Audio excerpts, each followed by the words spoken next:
I'm going on a trip to have fun with my sisters. I'm going to use your card. Suddenly, Lucas said this over the phone. For the past few weeks, he had been coming home late, whispering on the phone with my sister-in-law, and I noticed something was off when he came home, but I never imagined he was planning a trip. I had a hunch he was probably up to something with his sisters, so I was mentally prepared. For now, I think I'll pretend to be surprised. I do really understand why. Why use my card? I'm fully aware that his departure date for the trip is today. It's truly laughable. If he plans to deceive me, I wish he would at least plan it carefully. I felt a bit sorry for him, and I overlooked his unreasonable remarks until now. But today, of all days, I was so filled with anger that I wanted to shout, "I have to say something!" Being as prepared as I am, there's no way I haven't taken measures. I've never argued with those mischievous siblings before, but now I'll give them a piece of my mind and render them incapacitated. If I can just get through today, everything will be settled and I can move on. They seem to be enjoying themselves, but one of their travel companions is actually a partner in a revenge plan I've orchestrated. I'm Emily, 33 years old, don't have any children, and bought a detached house with my husband Lucas a few years ago. I started working at my current company right after high school. Thanks to my dedication to my job, I was recognized by my superiors and encouraged to obtain qualifications for career advancement. The company culture valued individual qualifications and achievements, and I held a position at an unusually young age, becoming a chief at 21. However, I don't think being a chief is something to boast about. I aspire to be promoted to a division head in the future. After becoming chief, we welcomed a few new employees, and Lucas was one of them. He is older than me, but in terms of company hierarchy, he is below me. I was tasked with training 3 new employees, including Lucas. Even though you are around our age, you are a chief? That's impressive. Thank you. I think I'm about a year younger, but I do have work experience. I've been working for this company since I graduated from high school. You started right after high school? That's impressive from such a young age. I respect that. He used to flatter me like this. Eventually, I gave in to Lucas's passionate advances, and before I knew it, I had fallen in love with him. From there, our story followed the usual love story progression. Dining at restaurants, weekend drives, and then moving in together. When living together, small issues became more apparent, especially Lucas's carelessness, but I thought maybe he felt relaxed with me. We didn't take much time to move from living together to getting married. Naturally, we discussed our future together. My idea is for Emily to stay at home. I'll earn the money, and Emily will manage the household. I want to become a father soon, and I also want to buy a house and even have a wedding. I think the older should be getting married first, then looking for a house, and lastly, having kids. What do you think? Well, your plan sounds appealing, Lucas, but I don't really think the older matters that much. However, I'm concerned about the budget. We do have some savings, but I'm not planning to quit my job. We can get maternity leave for pregnancy and childbirth, but buying a house requires a considerable amount of money, doesn't it? You have a point, but it's kind of hard knowing you earn more than me.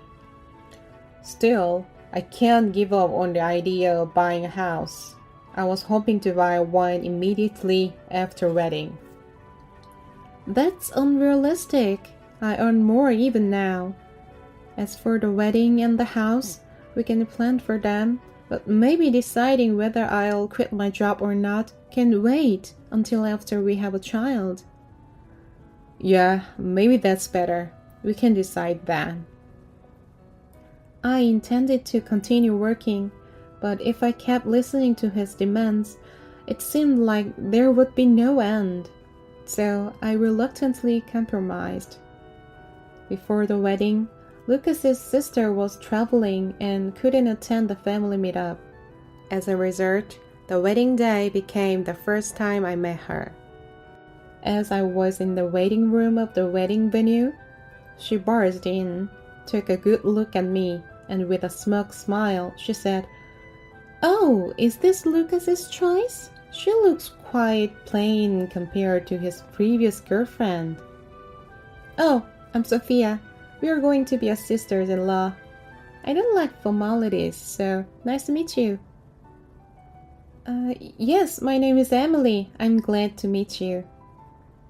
Sophia left the room with a light wave of her hand. I was left behind, taken aback by her blunt behavior. It wasn't hard to imagine that she was a problematic person.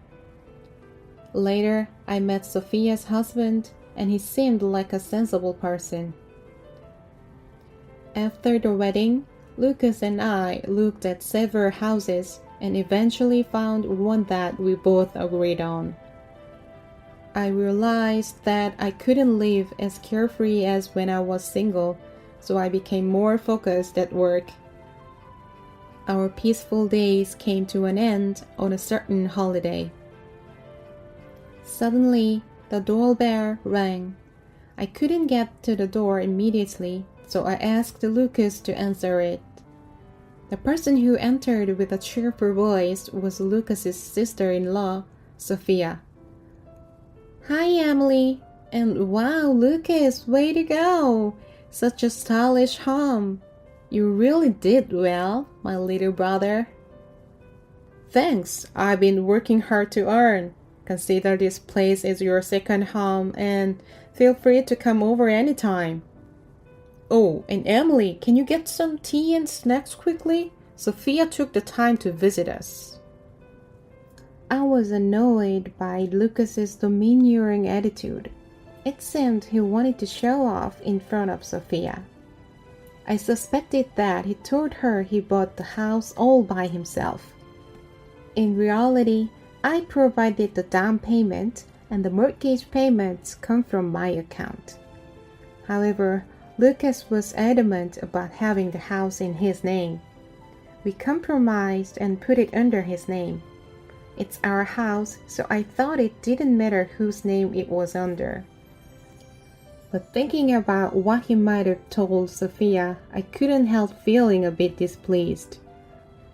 However, I didn't want to create an uncomfortable atmosphere, so I did as Lucas said. "I hope you like it. Lucas really works hard." "See? Emily always seems to look down on people, doesn't she? Just like a boss." "Actually, I am in a higher position than Lucas at work." "Oh, right. Did I not mention it? When I joined the company, Emily was already a team leader, right? It makes sense since she started working right after high school. But I believe it's only a matter of time before I surpass her." "Wait, you only graduated from high school? You seem so smart, but you have a lower educational background than me." "Is it embarrassing to only have a high school diploma?" "Not really, but I have a higher education than you, and I'm your sister-in-law, so I feel I can ask you for favors easily." "Well, that's true. Emily, you should prioritize what your sister says. Remember, if you don't listen, You won't be allowed to live in this house. I was a bit taken aback by their comments. Just because I only graduated from high school and am her sister-in-law, does that mean they can easily ask me for favors? Moreover, not allowed to live in this house? Do they really think that's a valid argument? If it was a joke, that would be better. For the time being, I smiled and discreetly moved to the kitchen. I overheard their conversation in the living room. It seemed that their earlier talk was not a joke. After a while, my sister-in-law came to the kitchen. Emily, I actually have a favor to ask. Will you listen to me? Is there something you're troubled with? I just need some money. About $3,000 should be fine. Do you think $3,000 is a small amount? That's quite a lot. Can you explain why you need it? You're so nosy. It's just $3,000, right? You're a manager, so you can afford it. It's for home renovations. Home renovations? Didn't you say you lived in a condo? I remember you bragging about it quite obnoxiously not too long ago. Did I say that? Anyway, just give me the money. Lucas says it's fine to lend money, but he wants to go through you. Why are you deciding all by yourself? Emily, just give her the money. If you want to continue working, give her the money. Otherwise, I'll contact your boss right now and tell them you're thinking of resigning. Understood. I'll prepare the money for Sophia, but please prepare a written agreement. An agreement? We're family, aren't we? Whether we are family or not, this is my condition. Also, please prepare an identification card with a stamp and a photo. Otherwise, I won't give you the money.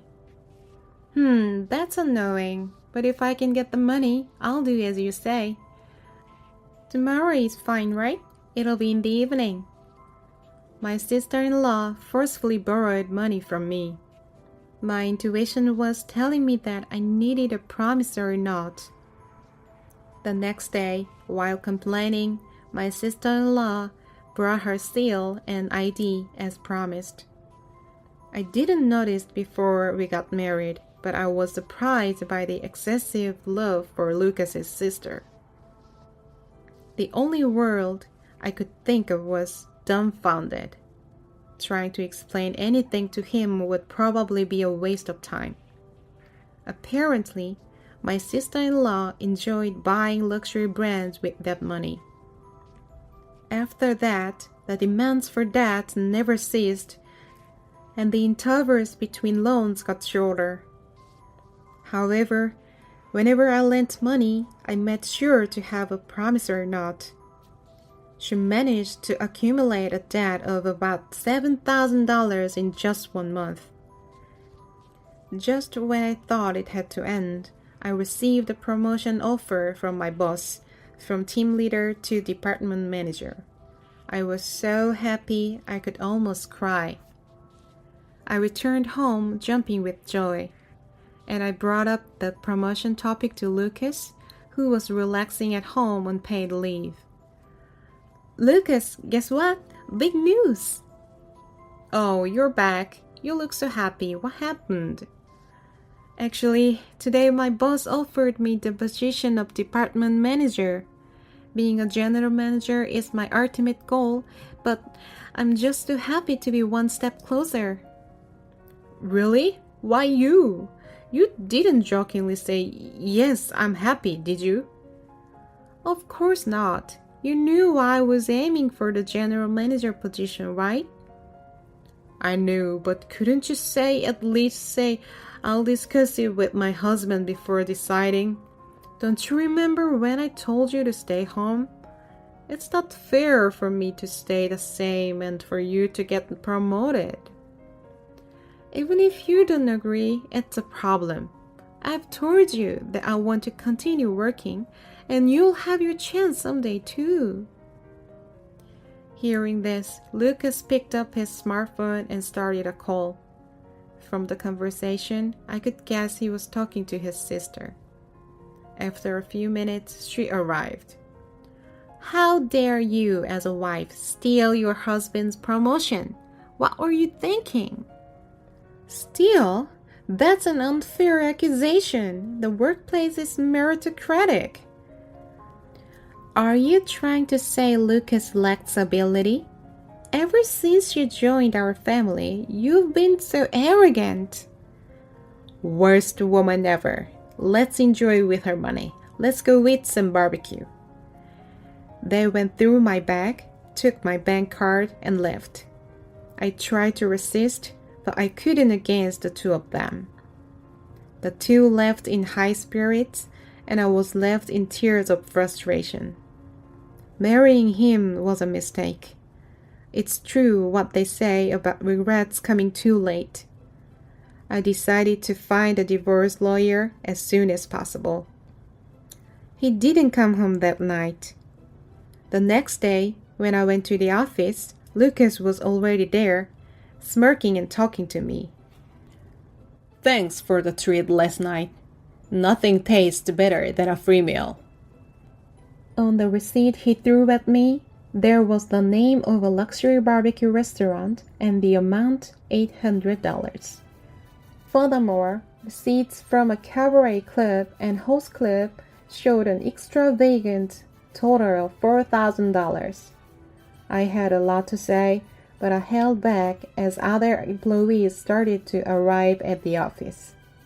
On my way home, I checked my bank account at an ATM and saw that $8,000 had been withdrawn. Overwhelmed, as soon as I got home, I exploded with anger. "Lucas, what's the meaning of this? Withdrawing $5,000, eating at a barbecue restaurant, and enjoying the nightlife? That's not your money. And it's not the money I saved before we got married." This is what I come home to, knowing it's money from before the marriage. Why should I care? Nothing's going to change no matter what you say now. Just give it up. He seemed not to want to be pursued any further and disappeared into the bathroom. I decided to end it.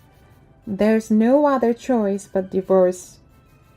I waited for the week to end and visited a law firm.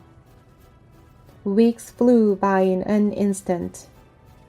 Divorce was inevitable. Ever since that incident, Lucas was often out late at night and hardly home on weekends. I thought about hiring a private investigator. Around that time, I received a call from Ethan, my sister-in-law's husband. "Hello, is this Emily's phone?" "Oh, it isn't Ethan. Long time no see. It's Emily."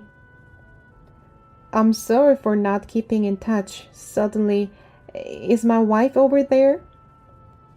"Sophia, she hasn't come here today." "I see. She's been away from home a lot recently. Comes back late and goes somewhere on weekends. When I confronted her yesterday, she says she was with Lucas, so I shouldn't worry." "Oh, I see. Lucas has been the same way. Maybe they've been going out together." "At this point, I don't really care anymore, but there's something I wanted to discuss with you. Do you have a moment?" "You don't care? What could it be?" I have time. Please continue." I told him about the two of them and their reckless actions. I also told him how much debt my sister-in-law had accumulated. When I finished, Ethan let out a deep sigh.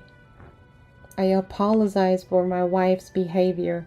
To be honest, I'm at my wit's end. I've contemplated divorce multiple times, but just couldn't take the final step. I've gathered enough evidence for a divorce. It could be useful for you too. Be brave, Ethan. You don't need to put up with this anymore. Let's drop the hammer on these selfish siblings who only use others' money.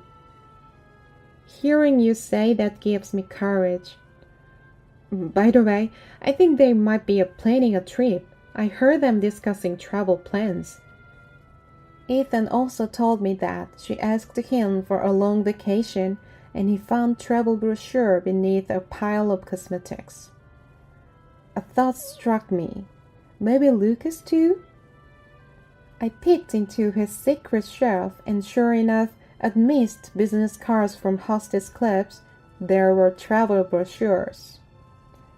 The travel plans Ethan mentioned might be right. I found a lot of brochures. I have a great idea. I explained my plan and he promised to cooperate willingly. From now on, we decided to communicate via smartphone messages and ended the call. I sent all the useful information for the divorce and started refining our strategy. Then, 2 weeks later on a certain morning, Lucas left home unusually early. In reality, thanks to a message from Ethan, I already knew the reason as of yesterday. After a few hours, the phone rang. I'm going on a trip with my sister. I'll be charging it to your card, so thanks in advance. For the past few weeks, he'd been coming home late and whispering on the phone with Sophia.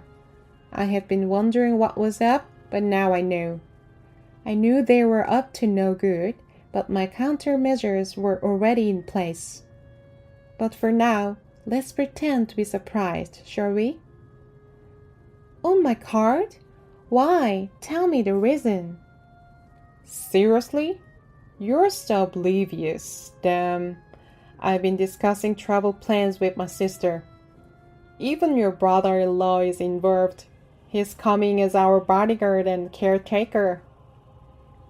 Lately, Emily, you've forgotten your place. Ever heard of living within your means? My sister said you wouldn't understand unless we discipline you. So, from now on, just listen. It was time to snap. I've been extremely patient and tolerant with the two of them, so I think this kind of counteraction is justified. The word mercy no longer exists in my vocabulary. Lucas, can you say that again? Again? Emily's card. Weird. My cash card is in my wallet, isn't it? You're joking, right? It's right here. I have it. Wait. This isn't it. So clumsy. I can't believe you didn't notice. The card you took is an old expired membership card from the fitness club. I admit it looks similar though. That's impossible. No way. It's a membership card. When I looked at it, I was sure it was a bank card. Is your eyesight okay? I can hear your whole conversation because the speaker on your smartphone is on.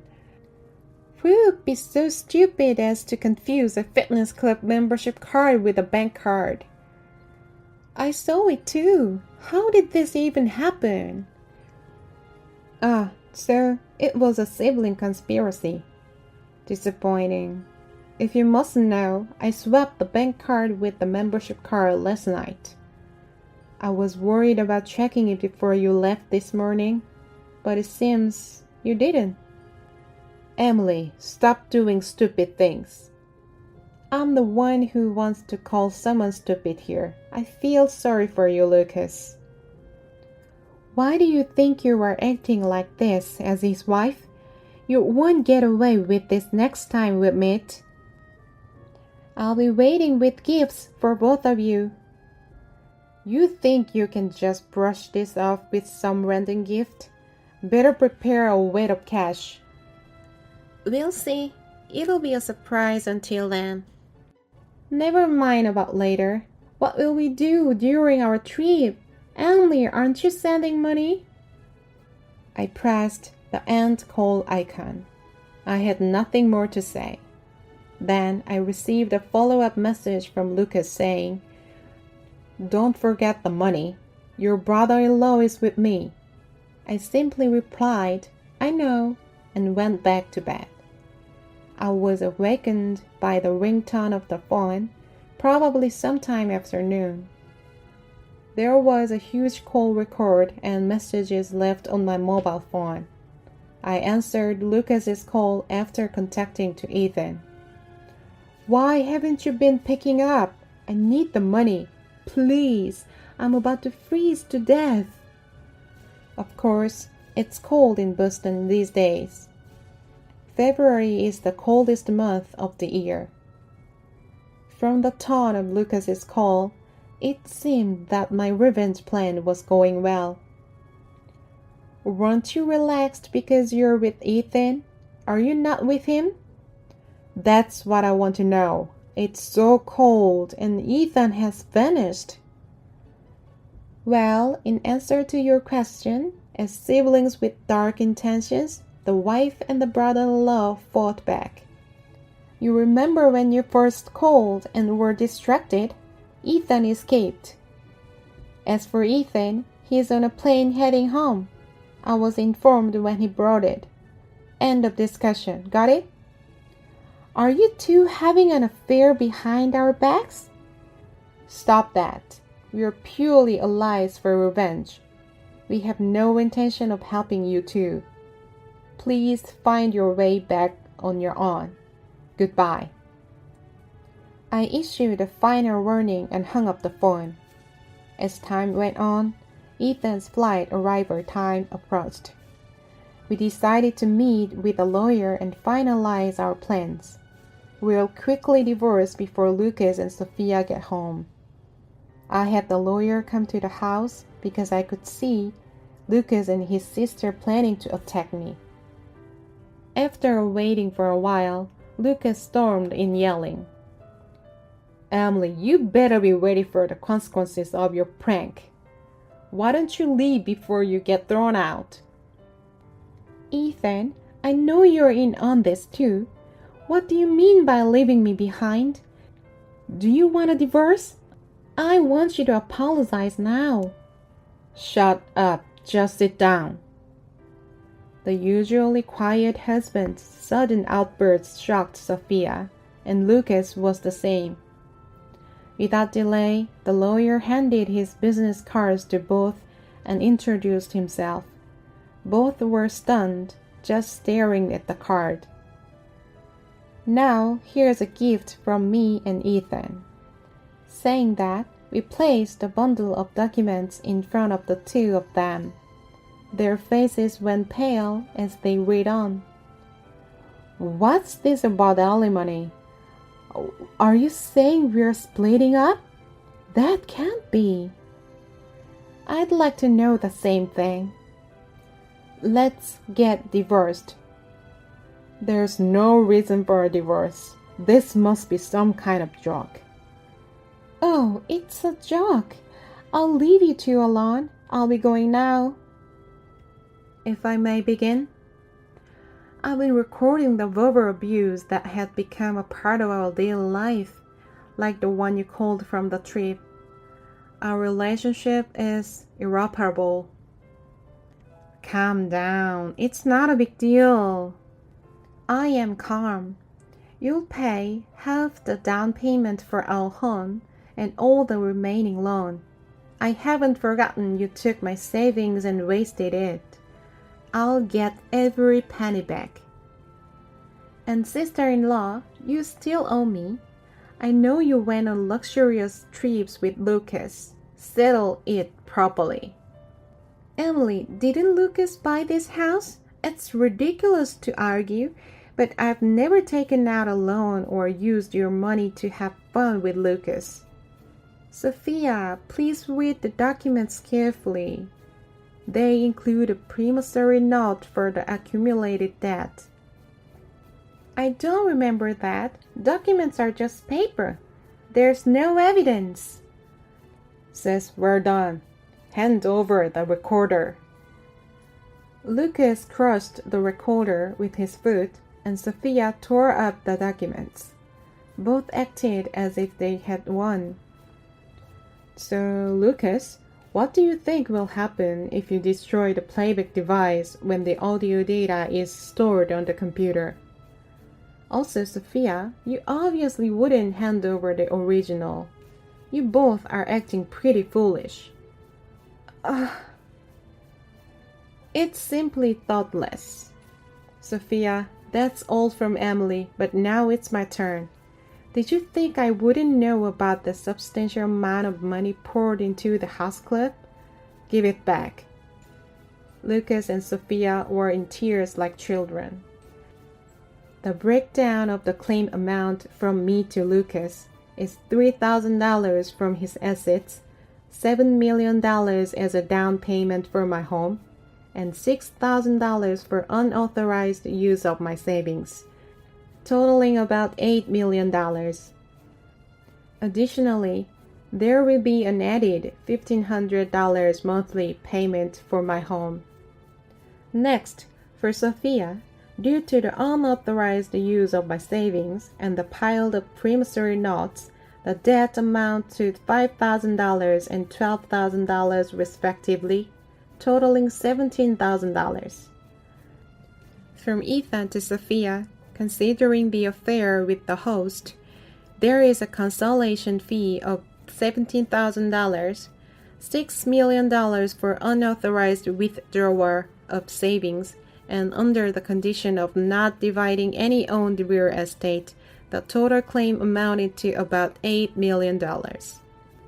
I thought Lucas and Sophia might not be the sharpest tools in the shed, and expected them to countersue, but the lawyer's note on the last page stating, "There's no chance of winning in court." A decent lawyer wouldn't take this case. It's better to repay than waste money on this. In short, our discussions concluded peacefully. I had already packed my belongings, so I quickly left the house. The internal family dispute became known to the company, and he was demoted. Within a month of the incident, I received a call from Lucas. "Emily, it's so lonely being alone. I never realized how miserable it is to live by oneself. I want us to be together again. I'm willing to prioritize your career above all." "That's not happening. Never call me again." "Emily, it's me, Sophia. Are you listening? Please reconsider things with my brother. I believe we can be like real sisters and live together, the three of us. It'll be fun every day. I think we can respect each other's feelings more from now on." "Sophia, what's broken can't be mended. Let's put an end to this." Teary-eyed appeals don't work on me. I've set my phone to reject all calls and messages from the two of them. Lucas and Sophia seem to have also pleaded to Ethan in a similar manner, but he too appears to have decided to cut off all ties with them. I happened to see their house from a taxi, and there was a for sale sign up.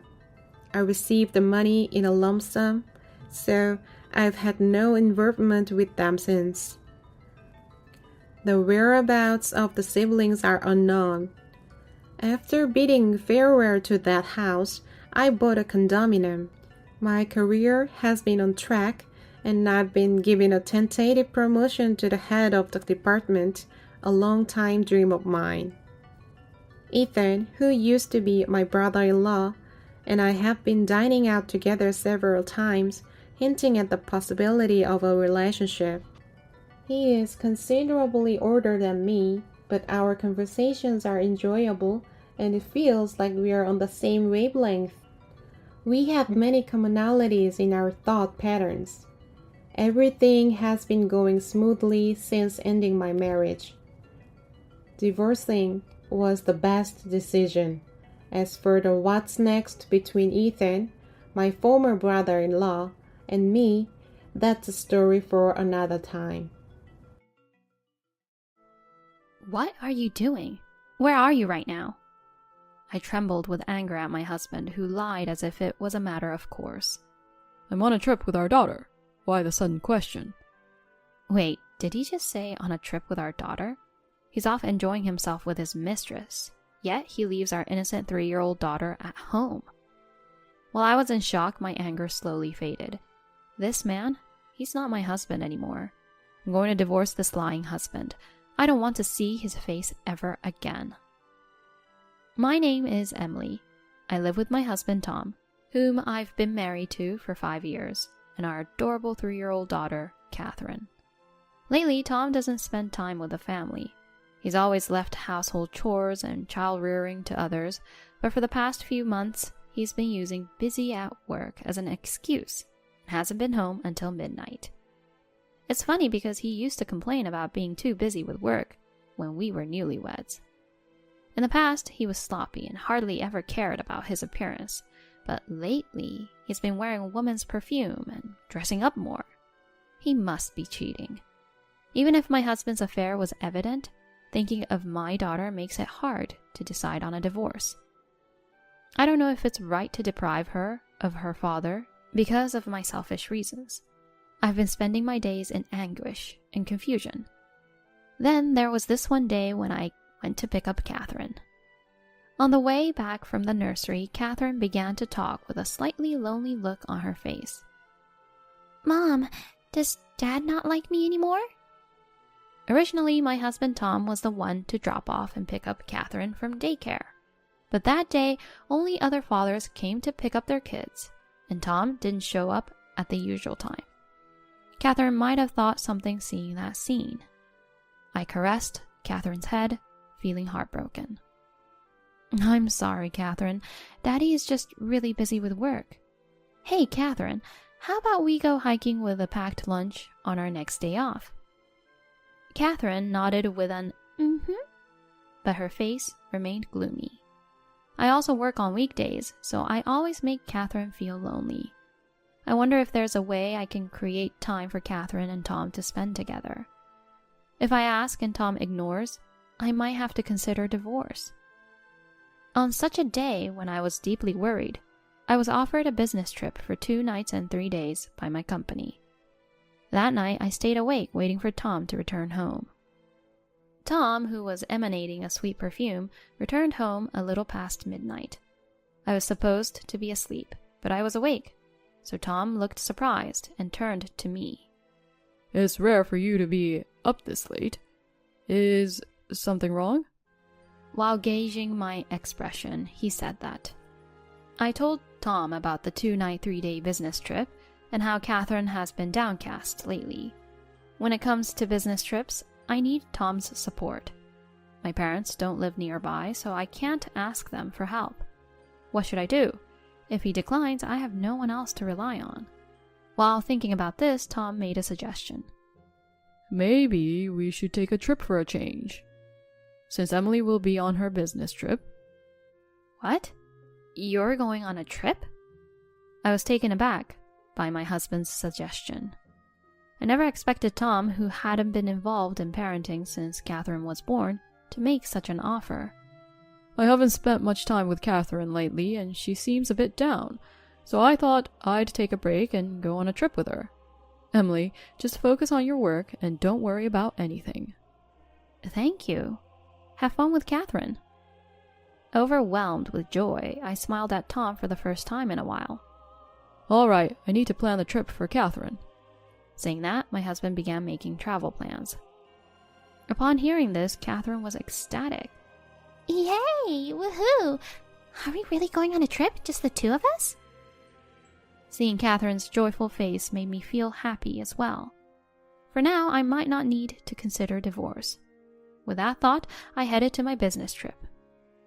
The trip after giving birth was progressing more smoothly than expected. Work went smoothly and I ended up coming home a day earlier than planned. Knowing Tom, he probably left dishes and laundry undone. Once I get home, I'll start cleaning and then go out to buy ingredients for dinner. With such vague thoughts, I returned home. I was excited, picturing Catherine's happy face. However, upon entering the house, I was met with a sight of my tearful daughter. I hurriedly rushed to her side. Catherine, are you okay? Are you feeling sick? Wait, where's your dad? I couldn't find my husband anywhere in the room. There was no one there, just Catherine and me. Could he have gone out, leaving such a young child alone? Relieved by Catherine's well-being, I hugged her tight, frustrated by my husband's irresponsible behavior. Then suddenly, Catherine began to tell me something beyond belief. Daddy said he was going on a trip with me, but he left me alone in the house and went somewhere by himself. It was so dark at night, and I'm scared of being alone. Wait, what happened while I was away? Catherine had been left alone in the house the whole time? My heart was pounding so hard, I thought I could hear it. Perhaps, feeling safe upon my return, Catherine fell asleep in my arms. The thought of such a young child being alone in this house, she must have been too scared to sleep. To leave Catherine alone for a whole day, I would never even let her stay home alone for a short trip to the local store.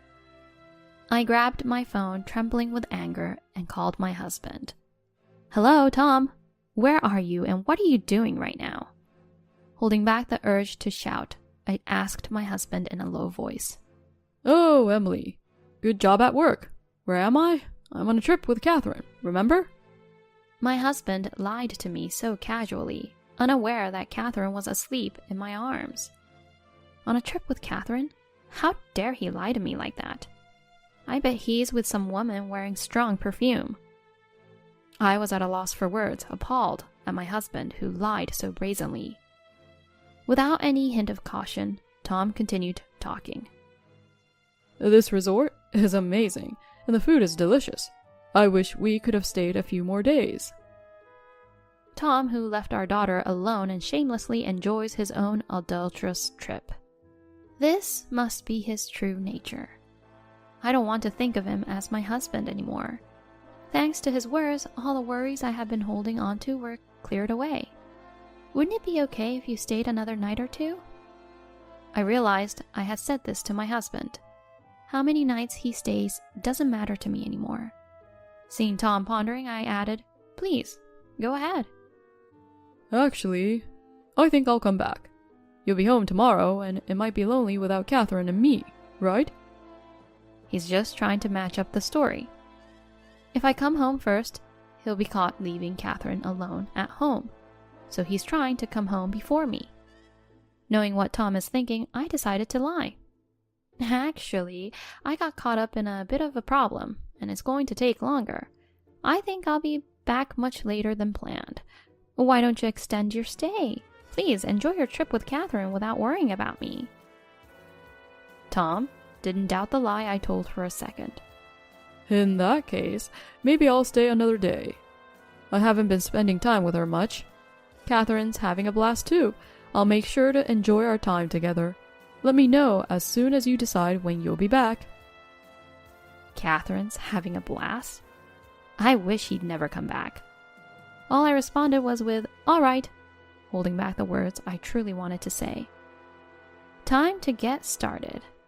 I put Catherine to bed and started preparing for the move. Hello, can you arrange a move as soon as possible? As soon as possible? Yes, there isn't much to move.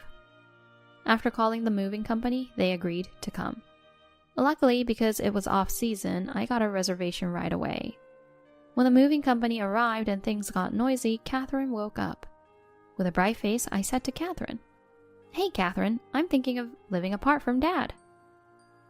Live without Dad? Yes, I'm thinking of quitting my job and going to live at your grandparents' house.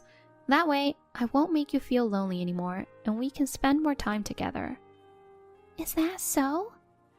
If we decide to live at your grandparents' house, you might not see Dad anymore.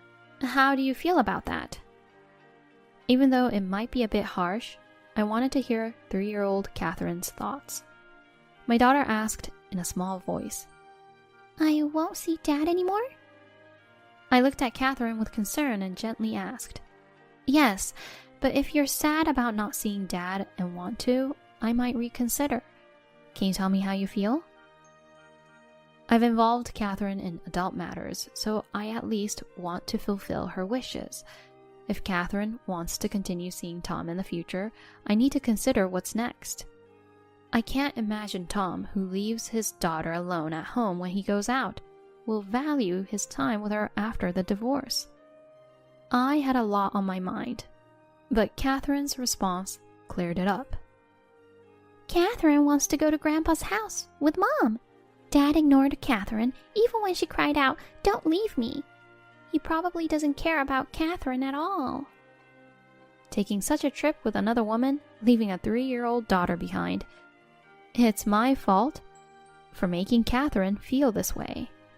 If I knew it would turn out like this, I shouldn't have left my daughter with Tom when I went on a business trip. I should have ended things with him sooner back then. I'm sorry for making you feel this way. Thank you so much, Catherine.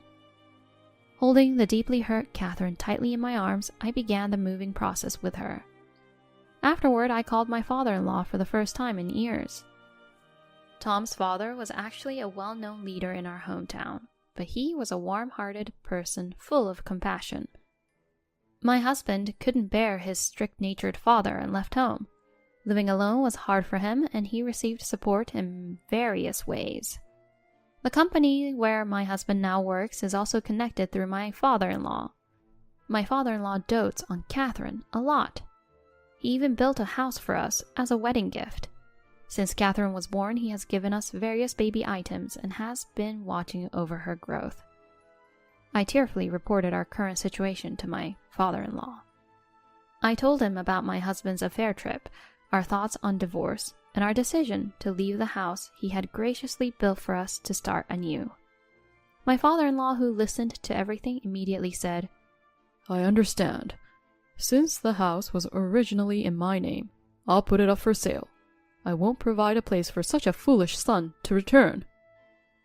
With rising anger, the father-in-law continued, Emily, I want you to receive the proceeds from the house sale. I apologize for making Catherine sad.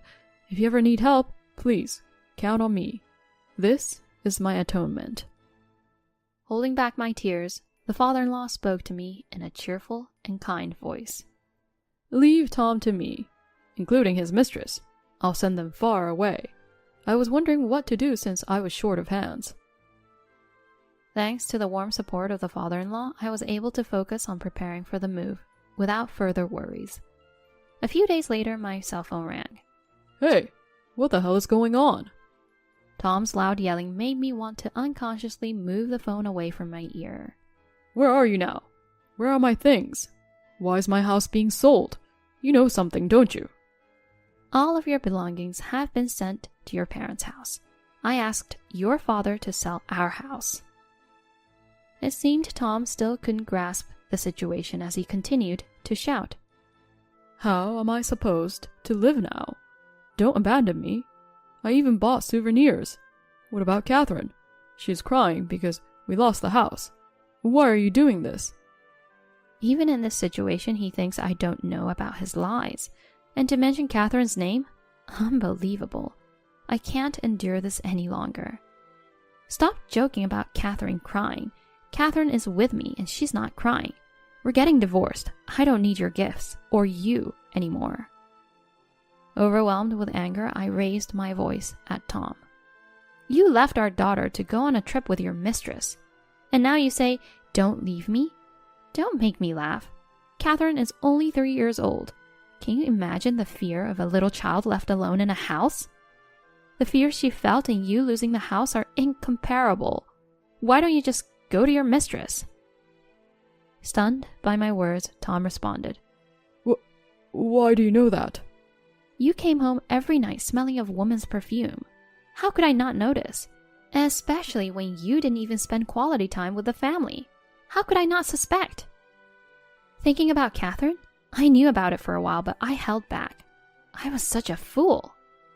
Wait, Emily! You know what kind of person my father is, right? If he finds out about my affair, I don't know what will happen. Please, don't divorce me. That's none of my concern. Even in this situation, all Tom thought about was himself. He didn't feel guilty about leaving Catherine alone, lying to me, or about the affair. In my growing frustration, I lashed out at him. From the beginning to the end, you've been betraying our family. You deserve to be punished. Do you even realize how terrible you've been? Emily, wait! I truly admit my wrongdoings. Please, don't divorce me. If my father seriously punishes me, I'll be in trouble. It's too late. I was so disgusted by your actions that I purposely contacted your scary father, whom you're so afraid of, to punish you. Getting beaten up by my father? What am I going to do? Serves you right. Hopefully, he scolds you severely. Also, expect a demand for property division and Catherine's education expenses from both you and your mistress. Goodbye. I hung up the phone feeling satisfied without waiting for a reply. Shortly after the call with my husband, education expenses from both Tom and his mistress was transferred to my account. It seemed 10 more than the going rate, probably due to my father-in-law's intervention.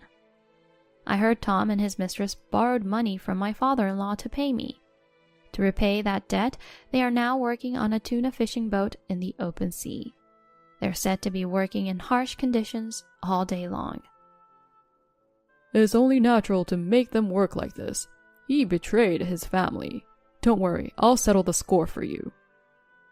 My father-in-law said, with a sly smile. Later, I received the proceeds from the sale of the house from a real estate agent. I remember my father-in-law mentioning it. He must have managed to sell the house as I wished. Thanks to his generous support, I can live comfortably for a while without working. After divorcing Tom, I moved back to my parents' house. Catherine and I visit my father-in-law once a month.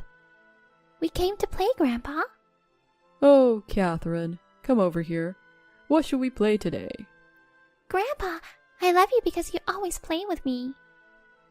Every time we visit, my father-in-law prepares a gift for Catherine. She seems to look forward to seeing him. I can't thank him enough. Having such a strong ally makes me feel I can face any challenge, whether as a single mother or a divorcee. Seeing Catherine happily playing with the crew members and jumping around joyfully makes me reaffirm one thing. I made the right decision. I hope to continue living happy days with Catherine, backed by the warm support of my father-in-law. My name is Emily. I am 45 years old this year. I work at an IT company. My husband Tom and I are the same age, and we have a son who just started his career. People might think we have a happy family because we are married with a child. But in reality, there are many times when I don't feel that way. The reason is that my husband looks down on me. Hey, what is this food? It's not tasty at all. I'm sorry, didn't it suit your taste? I always tell you I like strong flavors, don't I? I thought I made it a bit stronger than usual. This is totally not good. It's so bad, I can't eat it. You don't have to say it like that. Come on, quickly go to the convenience store and buy another lunch.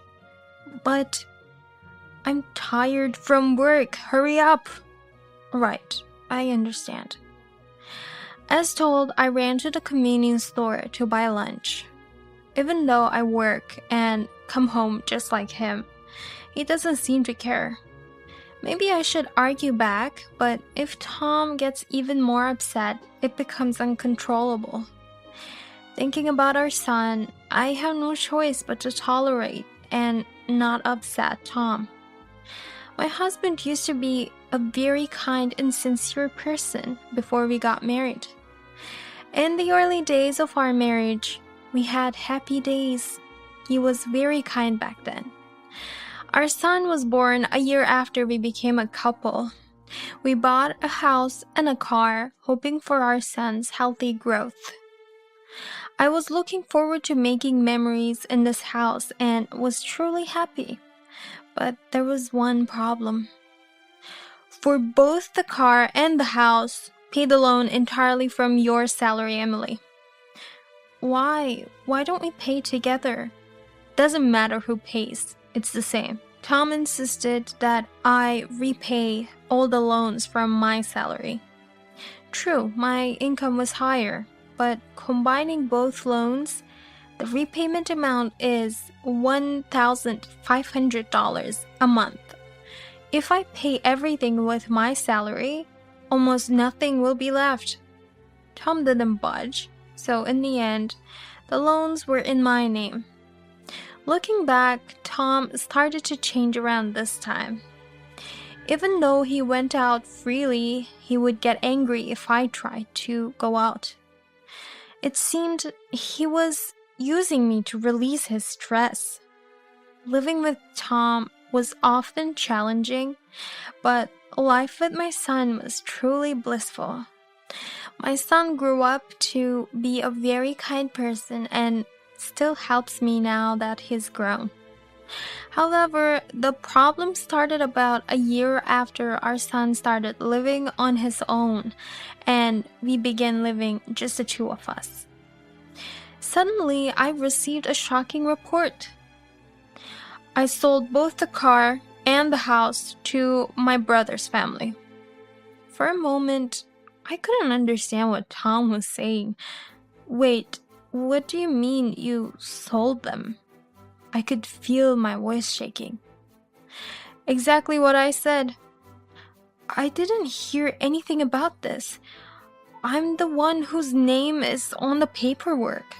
That's why I'm telling you now. I want you to handle the paperwork. What are you thinking? This is too much. Hearing my words, Tom clearly looked annoyed. Our son is living on his own, so there's no problem, right? My older brother's family, who are still raising their kids, would be better off with a bigger house. I'm the one paying the loans? Why would you sell the house filled with our memories without consulting me? So what? You're so great because you're the one paying?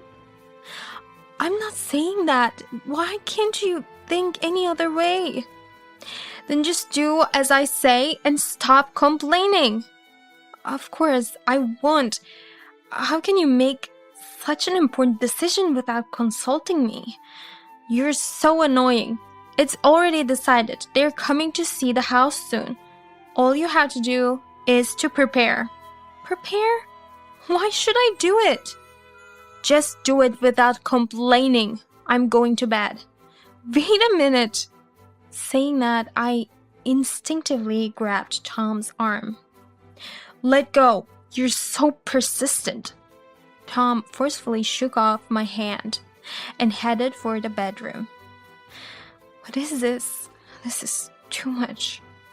I was convinced that it was futile to say anything to my husband. He doesn't seem to listen to what I say, and there's no way he'll accept my point of view. The only option left is to speak directly to his brother and his wife. They said they would come to see the car in the house, so I'll discuss it with them then. About a week had passed since my husband made that proposal. The couple came to see the car in the house. Hello, we're here. Oh, this is a pretty nice house. Is Tom not here? He's gone to work.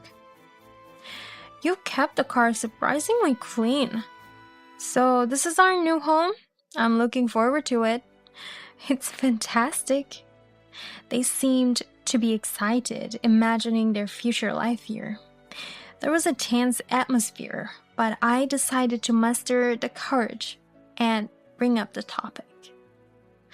I have something to discuss. Please wait while I prepare some tea. Huh? I still want to look around the house. I want to talk now. What is it? Hurry up and get it over with. After they sat down on the sofa, I began to speak. About the car and the house, I can't sell them to you. Please pretend this conversation never happened. What are you talking about? We came all the way to see it. It's too late now. Both the car and the house are under my name. I have no plans to change the ownership. Why are you saying this? You don't need the house anymore, right? Why would you think that? Because your son has already grown up and left, hasn't he? We're still in the midst of raising our kids. Our apartment is too small. We want a house to raise them in. You understand, right? I understand how you feel, but Tom never consulted with me about this. So what? Excuse me? Tom said he didn't discuss it with you. He said everything would be fine because you listened to him. Even if you objected, it would make you comply. Didn't you think something was wrong when you heard that? Who cares as long as we get a house and a car? We don't care about that. It's none of our business. That's extremely rude. Huh? What's rude about it? This is hopeless. These two are no different from my husband. They just don't get it. Is that all you wanted to discuss? Okay. We were enjoying looking at the house. Anyway, what I'm saying is that we need the car and the house that you two no longer need. Do you understand? We've already decided to take both the car and the house. Start preparing for the move. The couple went through with their own opinions and continued to rummage through every corner of our home. It's beyond common sense to even open up the closets. They almost took away something sentimental from when our son was small, but I refused at all costs.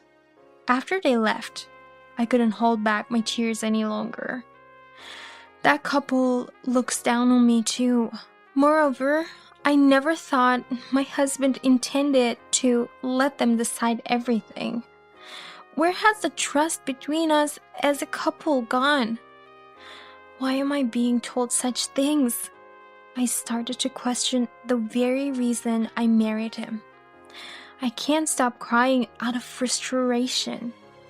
After that, every day, my husband and the couple kept asking, "Is everything ready?" and "Hurry up." Those words hurt me, and mentally, I was drained. I thought of giving up everything. It might be easier that way. One day, while I was thinking that, I received a call on my cell phone. At first, I thought it was the couple again, but it was from my son. It's been a long time since I heard from him last time. I answered the call excitedly. "Hey Mom, it's been a while." "It sure has. What's the occasion? You doing okay?" "Yes, I'm doing just fine as always.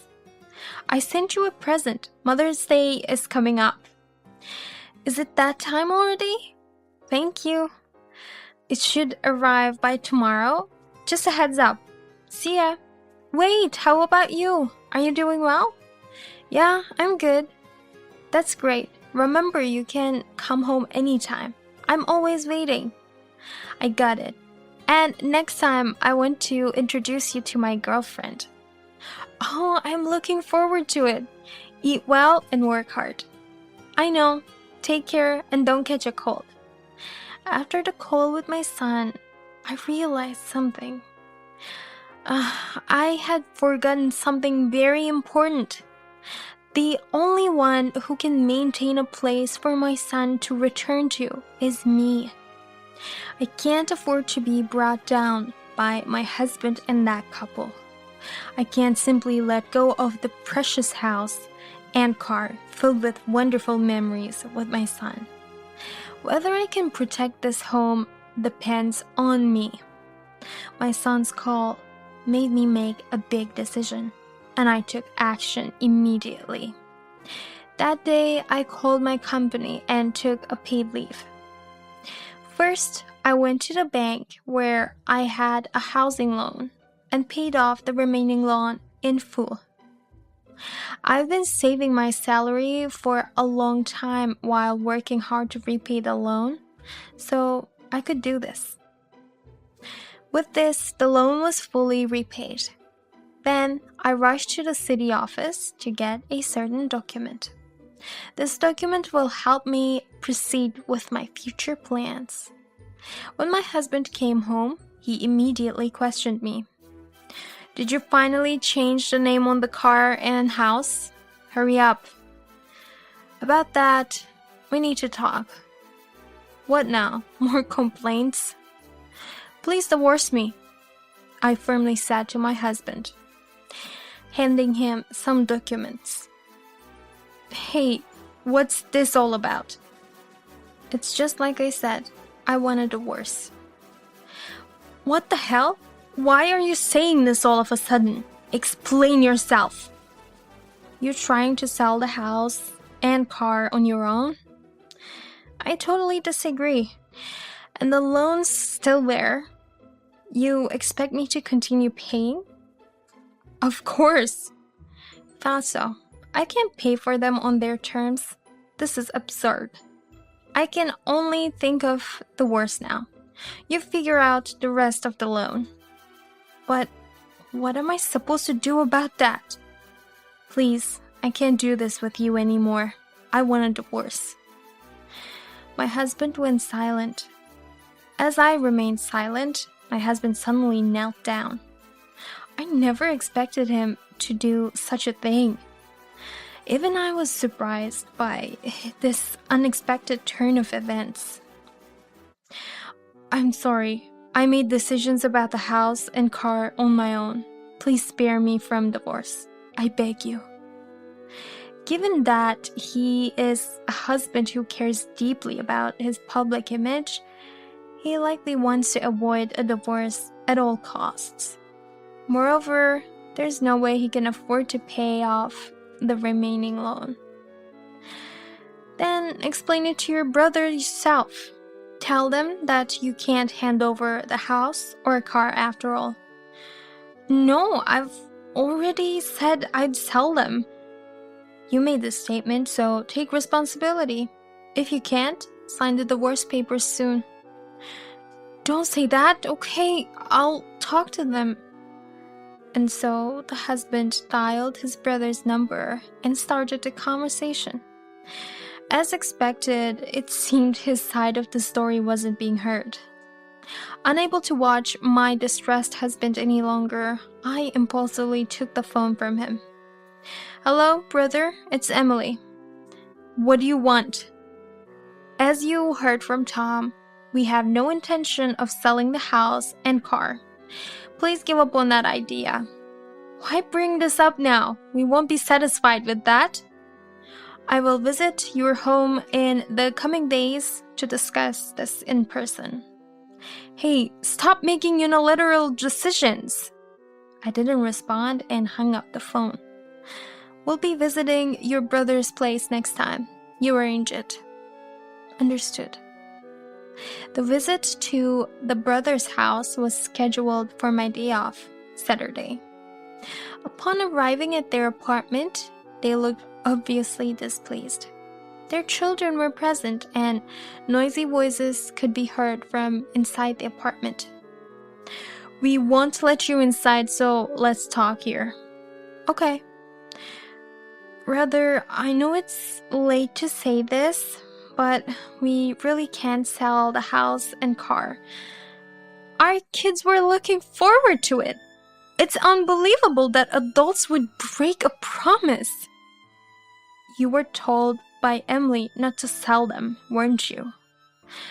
Well, hey Emily, all this happened because you keep interfering, the older brother said, trying to put the blame on me. What do you mean? What promise are you referring to? Didn't you promise to give us the house and car? I never made such a promise. Huh? The root of this issue is that Tom decided on his own to sell the house and car without consulting me. Weren't you two the ones who initiated this discussion? We did suggest it. What's the problem with that? Don't you realize that it's not so easy to just give away a house or car to someone else? You don't need them anymore, right? So it should be a simple decision. Who said we don't need them? At least I never thought so. Tom said that. Both the car and the house are under my name, which I mentioned before, right? There's still a balance to be paid. You plan on paying it, right? I can't possibly keep paying it, can I? The brother-in-law and his wife suddenly fell silent. I can't believe it. They really intended for me to pay? This is beyond just being thoughtless. Who would hand over their house or car under such conditions? Do you think anyone would? Don't you realize how ridiculous that sounds? Shut up! What's your problem? Shouldn't you live in a way that at least you don't feel guilty in front of your children? You lack common sense. Don't you feel ashamed doing this? What? Just shut up and let us do as we please. You have no right to interfere in someone else's family affairs either. Perhaps it hit the mark. My brother-in-law and his wife began to shout with faces flushed red. It seems they were aware of their wrongdoing. I totally understand the desire for their children to grow up freely.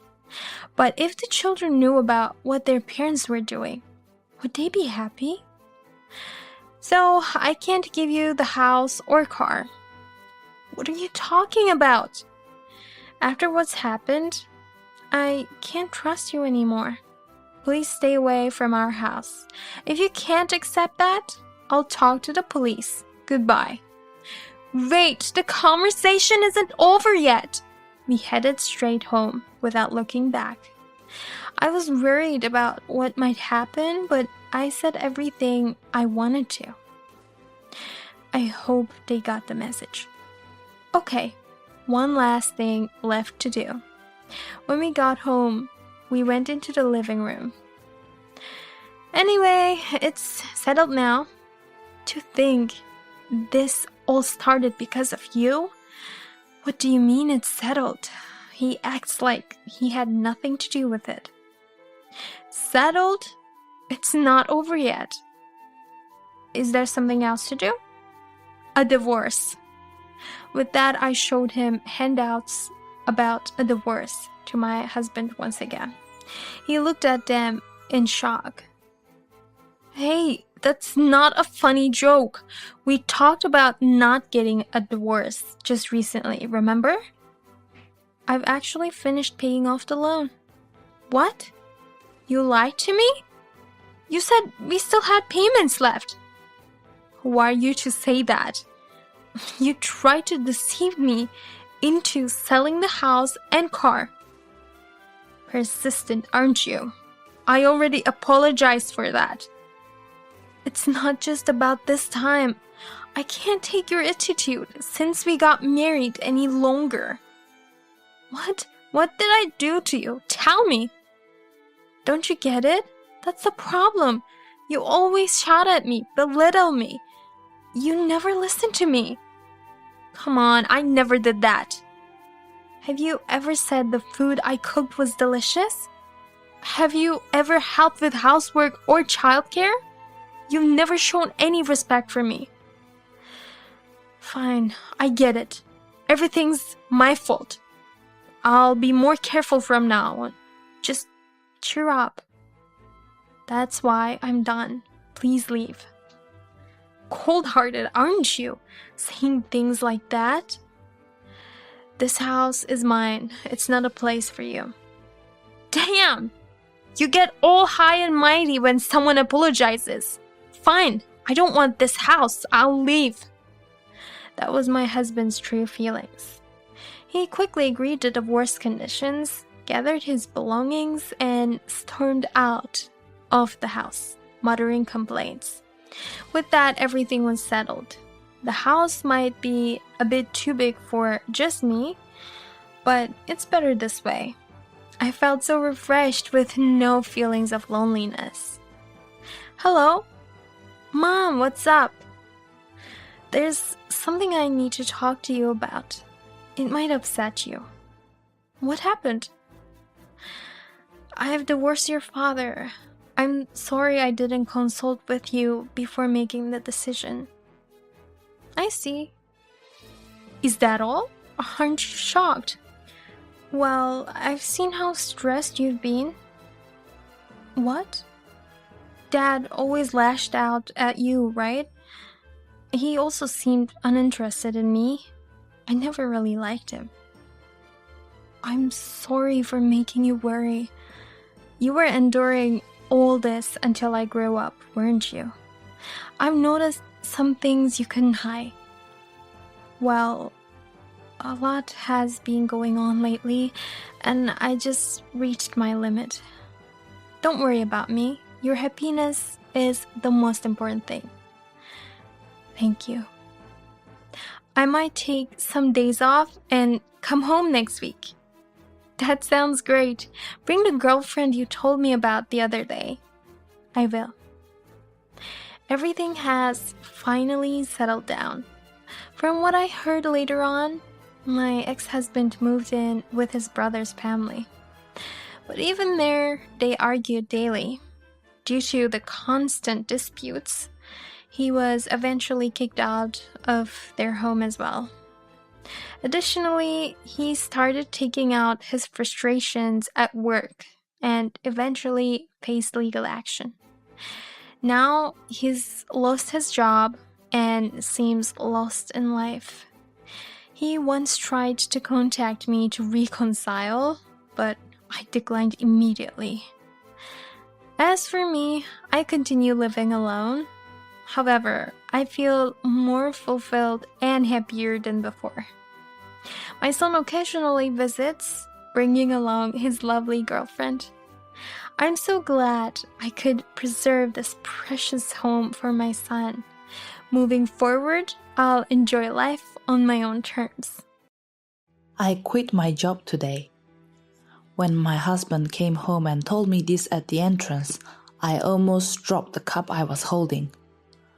What? Why? Steve stood in the doorway, looking dejected, holding his work bag. The job wasn't really fitting me, and my boss was pretty tough. Indeed, Steve had been working until late recently, and he was clearly exhausted. But to quit all of a sudden, I wish you had discussed it with me a little. I held back the rest of what I wanted to say. Perhaps Steve had been pushed to his limits with his workload, but he had already quit, so it was too late to say anything. I understand. I'm sure you will find a job that suits you better. Steve looked somewhat relieved and hugged me tightly. Kate, I'm sorry for worrying you. I'll do my best to find a new job as soon as possible from tomorrow. I smiled, intending to support Steve for a while. At that moment, I didn't think deeply that this situation would last long. My name is Kate and I am 31 years old. I work as an office worker. My parents passed away when I was young. My grandparents, who raised me, passed away before I got married. Now, my only family members are my husband and my in-laws who live nearby. Steve and I are the same age and we've been married for 3 years. We don't have any children. Our relationship has been good. We've spent a lot of time together since our marriage, understanding and helping each other. However, the situation changed after Steve quit his job. It's been about a year since Steve left his job. In addition to my regular job, I started doing part-time jobs like data entry, which kept me busy. Steve's job search hasn't been going as we hoped. I once suggested that he do part-time work while job hunting. However, Steve was negative about the idea, saying, "If I spend time on part-time job, I can't focus on my job hunting. I work as a full-time employee, but my salary isn't particularly high and I don't have much financial leeway. To support the household, I've been trying to be creative with our budget and live frugally. With my husband's employment benefits and our savings, we are barely making the amount we need to live day by day. Another problem is the lack of time and energy for household chores after finishing my work. We used to share housework, but ever since Steve quit his job, he has been helping less and less. There are days when Steve is busy job hunting, but there are also days when he is home all day. To be honest, I wish he would help more with the chores if he is not working. He insists on focusing entirely on his job search and doesn't want to listen. Watching the dirty dishes and laundry piled up makes me angry. I don't expect him to do everything. I am willing to do what I can, but when I have to work late, household chores are the least of my problems. Balancing both is simply tough. Hey Steve, can you at least help with the laundry and dishes on days you're home? When I finally broached the subject, Steve showed clear irritation and clicked his tongue. I'm constantly searching for jobs, doing my best. I wish you wouldn't nag me about it. I just shrugged at his response. I knew there was no point in arguing with someone who's already emotional. I was too tired to retaliate anyway. I've been exhausted from all the overtime too. That's why I'm asking for just a little help. I tried to phrase it as politely as I could to avoid sounding sarcastic, but Steve heaved an exaggerated sigh. Are you trying to say you are the one who is taking care of the family? You are so condescending. I'm going to bed.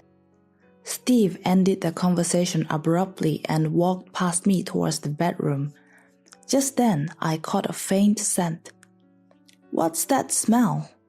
I blurted out without thinking. Steve paused and gripped the doorknob. Did you go out for job hunting today? After job hunting, I went to the sauna. Sometimes I need to refresh. Otherwise, I get too stressed and can't get good results. He said that, closed the bedroom door. Sauna, huh? I remembered that just recently he came home smelling like beer. He said drinking was his way to clear his mind. As I tidied up around my husband's messy desk, I felt a growing unease inside. Could he be hiding something from me? Could he be pretending to job hunt and actually spending time with another woman? But it might be too hasty to think that way. He could just be overwhelmed by the stress and uncertainty about the future. He might just be trying to refresh his mind at the sauna. But deep down, I couldn't shake off the feeling of suspicion and found myself unable to continue with the chores. I wondered what would my in-laws say in this situation. Suddenly, their faces popped into my mind. My father-in-law still works while my mother-in-law helps out with farming beside her household chores. Could I possibly ask them for some help? No, that's unlikely. I shook my head. According to what Steve told me, they were actually supportive of his decision to quit his job. Also, they seem to have a rather cold attitude towards me. It's hard to imagine them being of any assistance. They seem to think that because you don't have parents, you don't deserve me. They say they don't want to get too involved. His words deeply hurt me. When I visited them, they seemed kind and welcoming. I thought they accepted me as their daughter-in-law. But as time passed, Steve would tell me about the negative thing they said about me, and I too chose to keep my distance. Even if our relationship was good, involving in-laws in marital issue isn't appropriate. That's why I have to face this heads-on. With that determination, I began to wash the piled-up laundry. A few days later, on a typical morning, I left for work. While I was heading to my office, I thought, I feel off today. Maybe it's fatigue building up. The sudden onset of feeling unwell combined with the gloomy weather led to an unfortunate event. Before I realized, it was already too late. My feet slipped and the world around me spun. Loud noises accompanied by pain shot through my body. The last thing I felt before losing consciousness was a sharp pain in my left ankle. When I became conscious, I found myself lying on hospital bed. You slipped on the little crack at the parking lot and fell. You've sustained bruises all over your body and fractured your left ankle. You will need to be hospitalized for at least a month. The surgery on your ankle went well, and the injuries to your head are just superficial. The doctor smiled and told me I was lucky. As the doctor left the room, my husband entered the room. I was shocked when I received a call from your office, Kate. One of my colleagues found me collapsed in the parking lot and called an ambulance. He handed me a bag with few belongings and charger inside. Is this enough? To be honest, I needed more clothes, towels, and toiletries. I understood he must have rushed, so I felt grateful he brought me anything. I'm sorry to trouble you. If I need anything else, I'll let you know. Sure, while you're in hospital, my mom is helping out at home, so you don't have to worry about anything. I was surprised at his words. Really? She is at our place? I need to call her and thank her. He seemed flustered and started speaking more. It's okay, don't call her. She doesn't like you and she might say things you won't like. Seeing his reaction, I just nodded in agreement. 3 weeks have passed since my hospitalization and Steve hasn't visited once. Even when I messaged him things I need, he mostly ignored my messages. The few responses I received were cold and short. On the other hand, my boss has been caring and visited me often. He said, "It happened because you are overworking, so please rest and don't worry about work." Staying at the hospital required expenses, and I struggled. I wanted to contact Steve, but since I wasn't alone in the hospital room, it wasn't easy to make calls. I had to ask a nurse for a wheelchair to move to an area where calls were allowed. Oh, I haven't thanked my mother-in-law yet. Suddenly, I remembered. Despite Steve's advice, I felt the need to thank and apologize to her. I felt a bit embarrassed for forgetting. After getting the wheelchair from a nurse, I went to a spot where I could make a call. Well, Kate, this is rare," she responded cheerfully. Feeling nervous, my voice trembled as I spoke. "I've been out of touch. I heard you've been taking care of Steve while I've been in the hospital. I'm really sorry for the inconvenience. Actually, my discharge has been delayed." I struggled to convey my thoughts, but there was silence from her end. I grew anxious. "What are you talking about? I haven't visited your house in a while." I was speechless. There's no reason for her to lie about such things. I then explained to her about my injured ankle, the surgery, and my current hospitalization. What? You are in hospital? Why didn't you tell me sooner? I will come to take care of you right away. She hung up, leaving me a bit baffled.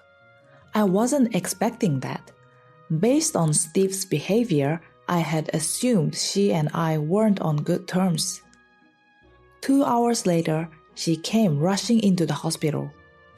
My mother-in-law, presumably having just purchased them, took out changes of clothes, towels, and some drinks. A worried expression spread across her face. It looks bad. Are you okay? Starting tomorrow, I will come every day to help out. Let me know if you need anything, okay? Having a direct conversation with her after such a long time, I was deeply moved by her kindness. I thanked her and informed her that during my hospitalization, my husband has been ignoring my messages, and I had to ask her to help with the household chores in my absence. I can't believe Steve said that. I had no idea. He didn't tell me anything, so I couldn't help. I'm sorry, Kate. The mother-in-law patted my back, and unexpectedly, tears started to flow from my eyes. I had an impression that you didn't like me very much. What? That's not true. I thought you were avoiding me. Both of us felt uncomfortable about our mutual perceptions. We decided to openly share our feeling with each other. It turned out that my husband had manipulated our impression of each other. Additionally, my in-laws didn't even know that he had quit his job. What a liar, such a hopeless child. With a shocked look, the mother-in-law let out a deep sigh. It seems that my husband had a habit of lying to cover up his mistakes since he was a child. She explained that he had plotted everything, making sure both parties had a negative impression of each other. After the talk, we both said in almost the same tone, "He's up to something." I particularly doubted my husband's actions, wondering if he had other reasons, like an affair. "Mary, I have something to discuss," I said softly, and my mother-in-law smiled and said, "I will talk to my husband and see if he can help."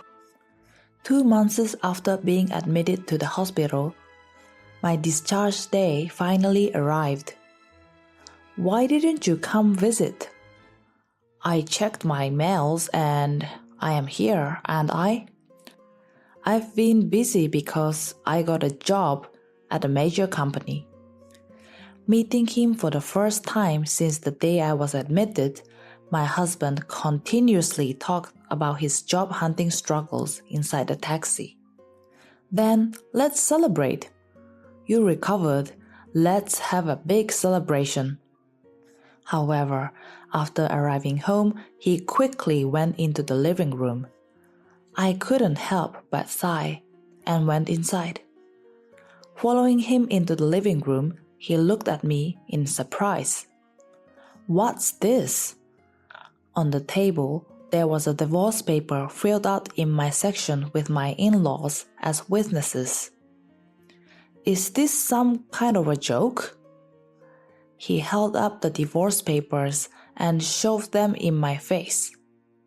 Pushing his hands away, I smiled. "This is my discharge celebration. Let's celebrate in a big way." As I spoke, the door to the room next to the living room opened, revealing my in-laws and an unfamiliar man. My husband was clearly confused. "What are you guys doing here? And who is this guy?" "He's the lawyer I hired, introduced by your father." The lawyer greeted Steve warmly and handed him a business card. Relishing in my husband's shocked expression, I smiled. After reconciling with my mother-in-law, I had made some requests to my in-laws.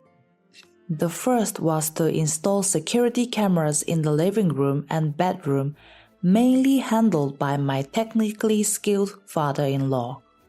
The other was to have them as witnesses on the divorce papers, if my husband had an affair. The evidence was clearly recorded on the cameras. The lawyer's statement made my husband's shoulders tremble. I hadn't seen the footage, having told not to by my in-laws, but I remembered my mother-in-law whispering to me that the evidence had been secured. Something was definitely captured. While your wife was in the hospital, it's clear that you invited a woman over multiple times and let her stay over. This is undeniable. This can't be happening. Isn't this invasion of privacy? At that moment, my father-in-law exploded with anger and said, "You foolish son, apologize to Kate first," and threw a fist at Steve. My husband crumpled to the floor, holding his face in pain. I looked down at him, clearly angry. "I rented this house in my name. I just installed the cameras because people I don't know might come and go as they please. Using my house as a hotel is your problem." My husband was in tears from the pain and humiliation. He then knelt and began detailing his affairs. It was the daughter of the president at my husband's new workplace with whom he had an affair. He tried to excuse himself by saying she approached him when he was there for the job interview. Initially, he expressed regrets for quitting his previous job without notice and claimed he was seriously looking for a new one. However, as his relationship with the other woman progressed, he continued the affair, taking my love for granted and growing overly confident. Even while I was hospitalized, it seems he continued the affair at our home. Apparently, she recently made a surprising proposal to him. "If you divorce your wife and marry me, I can use my connection to get you a job." "Kate, I was with her just to get a job. I don't love her. Please believe me and don't divorce me."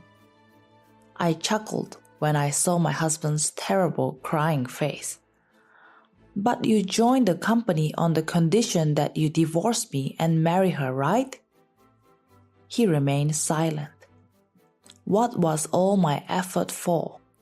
I devoted myself to housework and my job, believing in a future with my husband. Realizing that it was all for such a man, I felt devastated. "Steve, our relationship as mother and son ends here. The inheritance I plan to leave you will now be used for your father and me to enjoy our life together and eventually enter a nursing home." My husband paled at my mother-in-law's words and seems unable to speak. My father-in-law just nodded silently. I looked at my husband, who had pleading eyes, and said, "You must have enjoyed yourself plenty during the 2 months I was absent. Difficult times lie ahead for you now. Goodbye." My words were laden with emotion. My husband looked sequentially at my in-laws, me, and the lawyer, tears streaming down his face. At that moment, I truly felt our relationship was over. A few days later, our divorce was finalized. I demanded some compensation from my husband and his mistress. Even the mistress' father said, "I sincerely apologize for my daughter. She will make amends." Although they weren't fired, the company president sent both to challenging work locations. They now face the double burden of labor and compensating me, living with deep regret. A few months later, my leg pain completely disappeared. As a token of my gratitude, I gifted my in-laws a hot spring trip which we all enjoyed together. Photos from trip radiate the happiness of me and my in-laws, signifying a new beginning. You are still young. I know your heart was hurt by my son's actions, but please live your life for your own happiness. During the trip, these words spoken by my mother-in-law moved me to tears and left a deep mark on my heart. Although we are no longer family, I sincerely wish for their happiness and, as they expect, I am determined to find my own happiness. A new path lies ahead of my life, and I am prepared to walk it. My name is Nancy. I'm a 37-year-old nurse. One day, I heard from a colleague that my father, Ben, had been suddenly brought to the hospital where I work. They said he was lucid, so after finishing my shift, I rushed to his side. With a healthy-looking smile, he greeted me. "Hey, sorry to bother you." However, he was brought in because of stomach pain, and they discovered he had colon cancer after tests. When I was 14, Ben remarried a woman named Hillary. As time went on, it became apparent that Hillary had her issues. When I was in second grade, my biological mother had an affair and left our home. Since then, Ben single-handedly took care of me until I was in junior high. He introduced me to a woman. That woman was my stepmother, Hillary. Hillary was 10 years younger than Ben, and she was 13 years older than me. At first, in the midst of my adolescence, I was puzzled by having a new mother, but I quickly warmed up to her, feeling she was more like an elder sister than a mother. Shortly after Ben remarried, it was discovered that Hillary was pregnant. Having always wanted siblings since I was young, I was overjoyed, perhaps even immaturely so. However, from the moment her pregnancy was revealed, Hillary's attitude drastically changed. "I have severe morning sickness, so I can't do housework." She made me do all the chores. Even after her morning sickness subsided, she would frequently lie about feeling unwell and went out with her friends. She would come home reeking of cigarette smoke. Even as a middle schooler, I wondered what could she possibly be doing while pregnant. As she neared her due date, the situation worsened. Whenever she was home, all she did was complain about her belly being in the way, either sleeping or eating. "I'm sorry for leaving everything to you, Nancy."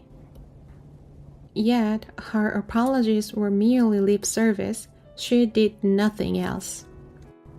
I wished she'd actually act on her apologies. I was hoping once my younger brother was born, my chore would decrease and I'd have more free time. However, I would soon realize how naive I was to think that way. After giving birth to my brother Kai, Hillary said she didn't want to trouble me or Ben, so she returned to her parents' home, which was a 3-hour journey one way, for about 3 months. During her absence, Ben suggested, "How about we hire a maid during Hillary's absence? What do you think?" I was overjoyed at the unexpected proposal and immediately agreed. For those 3 months with the maid, I could study in my room, occasionally smelling delicious food being cooked. I felt happiness even though it was a new routine for me. Whenever I returned home after hanging out with friends, a tasty dinner awaited me. I finally got a glimpse of a typical middle schooler's life that I had never known. But after 3 months, Hillary returned with my brother Kai and as ever, refused to help with the chores. I can't do housework postpartum. If you have the time, you do it, she demanded. Ultimately, I had to reduce my study time and take over the household chores. If you're feeling unwell or overwhelmed with the taking care of Kai, why don't you ask the maid or dad to help with the chores? I suggested it to Hillary. However, she responded unexpectedly, "No way. That would be a waste of money. Since you can handle it, there's no problem." Frustrated, I countered, "I'm preparing for exams. If this continues, I might not get into my first choice school." Holding back tears, she replied, "I understand. I got so wrapped up in being a new mother that I forgot about you. I'm sorry, but please don't tell Ben. I don't want him to leave me."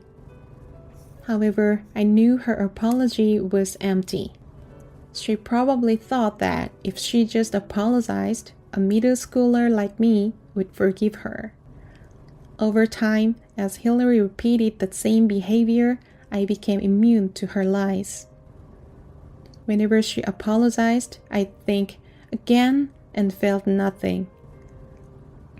That day, we ended up ordering dinner for delivery.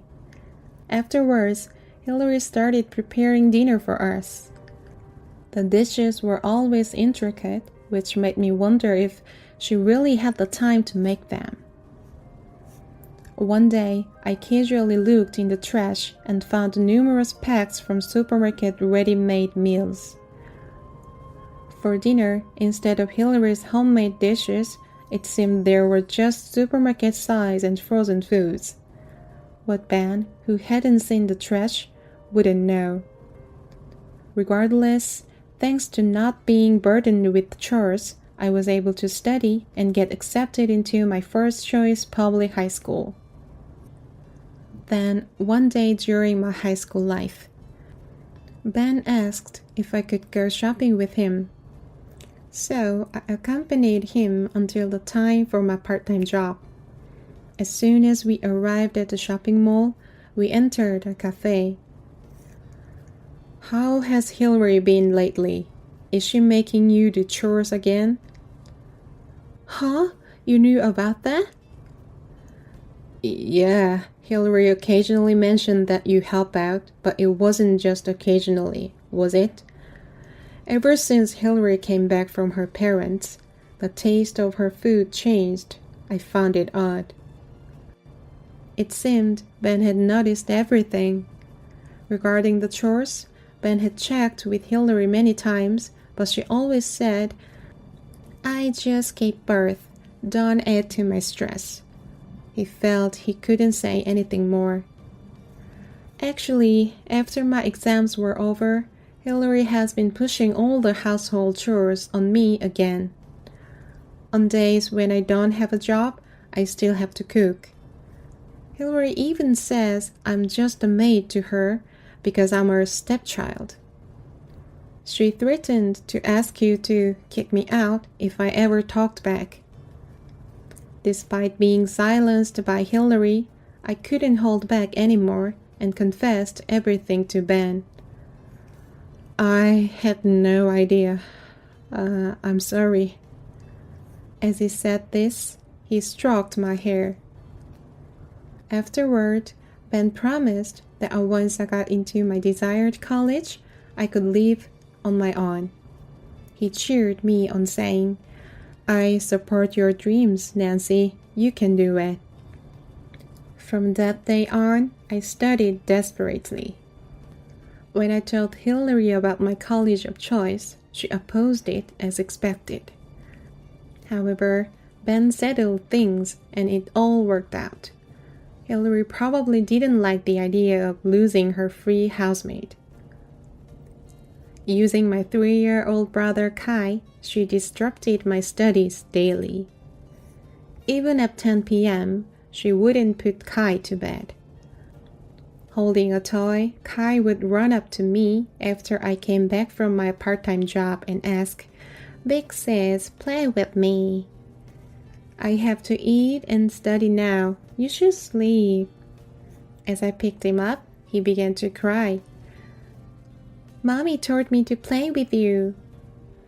Every day after that, Ben would comfort crying Kai. Despite the many obstacles from Hillary, with Ben's support, I successfully got into a college outside the county and began living on my own. Later, I heard that Hillary began mistreating Ben more. But thinking of young Kai, Ben endured living with them. I achieved my childhood dream of becoming a nurse. After getting married and giving birth, I returned to work and led a fulfilling life. One day, Ben was admitted to my workplace. He had terminal cancer and was given 6 months to live. Hillary and Kai visited him only once a week. It had been 19 years since I last met Hillary and Kai, so they didn't recognize me. They openly criticized Ben in front of me. I was about to greet them after such a long time, but decided against it. I felt it was the right decision. When they weren't around, I went to Ben's hospital room with my son. Ben always said, "Seeing my grandson every day makes me happy." After a year-long battle with cancer, he passed away peacefully. I went to my childhood home to prepare for the funeral. It looked much better from the outside than when I lived there. The interior had completely changed. My room was unrecognizable. I heard that it had been fully renovated after Ben was hospitalized. When I entered the house, Hillary greeted me. She seemed shocked to see me, but then bombarded me with questions. "Oh, I've been waiting. How have you been? What have you been up to all these years?" Even though she had seen me weekly at the hospital, she didn't seem to recognize me. After Ben's funeral was over, I started organizing his belongings in his room. I found an item I had given him when I was a child and was reminiscing when Hillary suddenly entered. "What are you doing? Trying to steal something valuable?" "What's gotten into you?" I was startled and stopped reminiscing, but Hillary kept on talking. "You didn't know. The inheritance of the stepchild is mine." I'm taken aback. "Now that Ben is gone, you have nothing to do with this. Just dispose of the junk. Outsiders should leave quickly." Facing the aggressive Hillary, I responded, "Fine, but I think you'll regret this later." I left the house with only memories of Ben. Even as I packed my belongings, Hillary kept complaining, but I didn't care anymore. A month after Ben passed away, I received a message from Hillary. "We can't open Ben's will without you, so be sure to come to the house for the memorial service." I replied with an acknowledgement and on that day headed to my parents' house with my husband. "Why did your husband come? Just you would have been fine. He should go back." To Hillary, I revealed the truth. "Are you sure? Without Tom present, we can't announce the will, you know." "What are you talking about?" Hillary, trying to shoo Tom away, noticed the shining badge on his chest and looked shocked. "Wait, he's not a lawyer, is he?" "Exactly. The one who informed you about the will was Tom. So, can we proceed now?" Reluctantly, Hillary led us to the room where Ben's photo was displayed. My husband opened his laptop and said, "This will was entrusted to me as a lawyer by Ben. It represents his genuine wishes and was made according to official procedures. It cannot be changed." He then presented a handwritten will from Ben and played a DVD. The content was Ben's words, stating that all his inheritance should be given to me, his true child. Hillary and Kai were outraged by the content. "This will isn't fake, is it? You forced him to say that.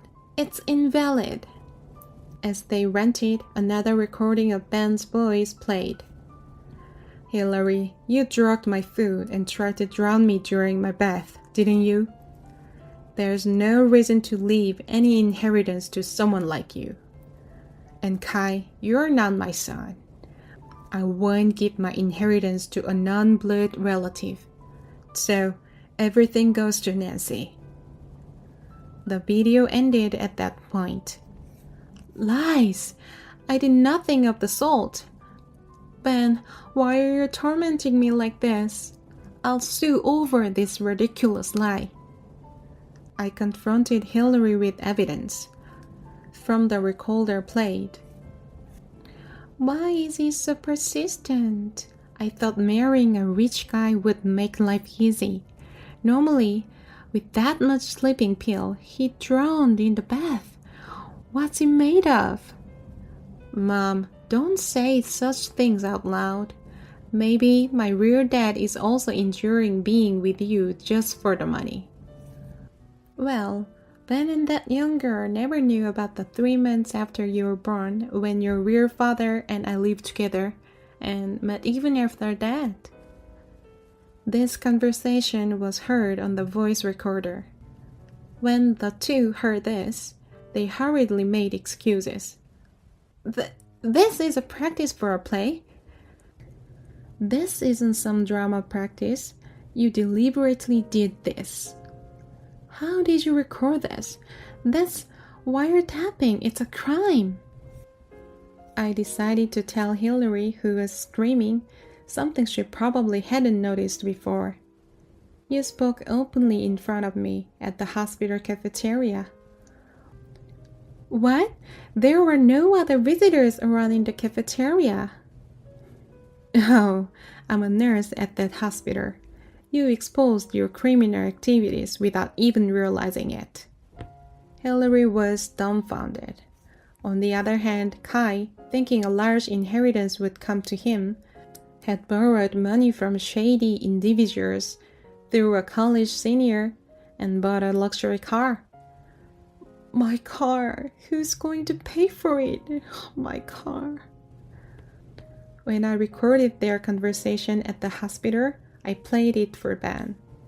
He looked saddened and said, "I thought so." After I left home for college, Hillary changed. She completely stopped doing household chores and treated Ben cruelly.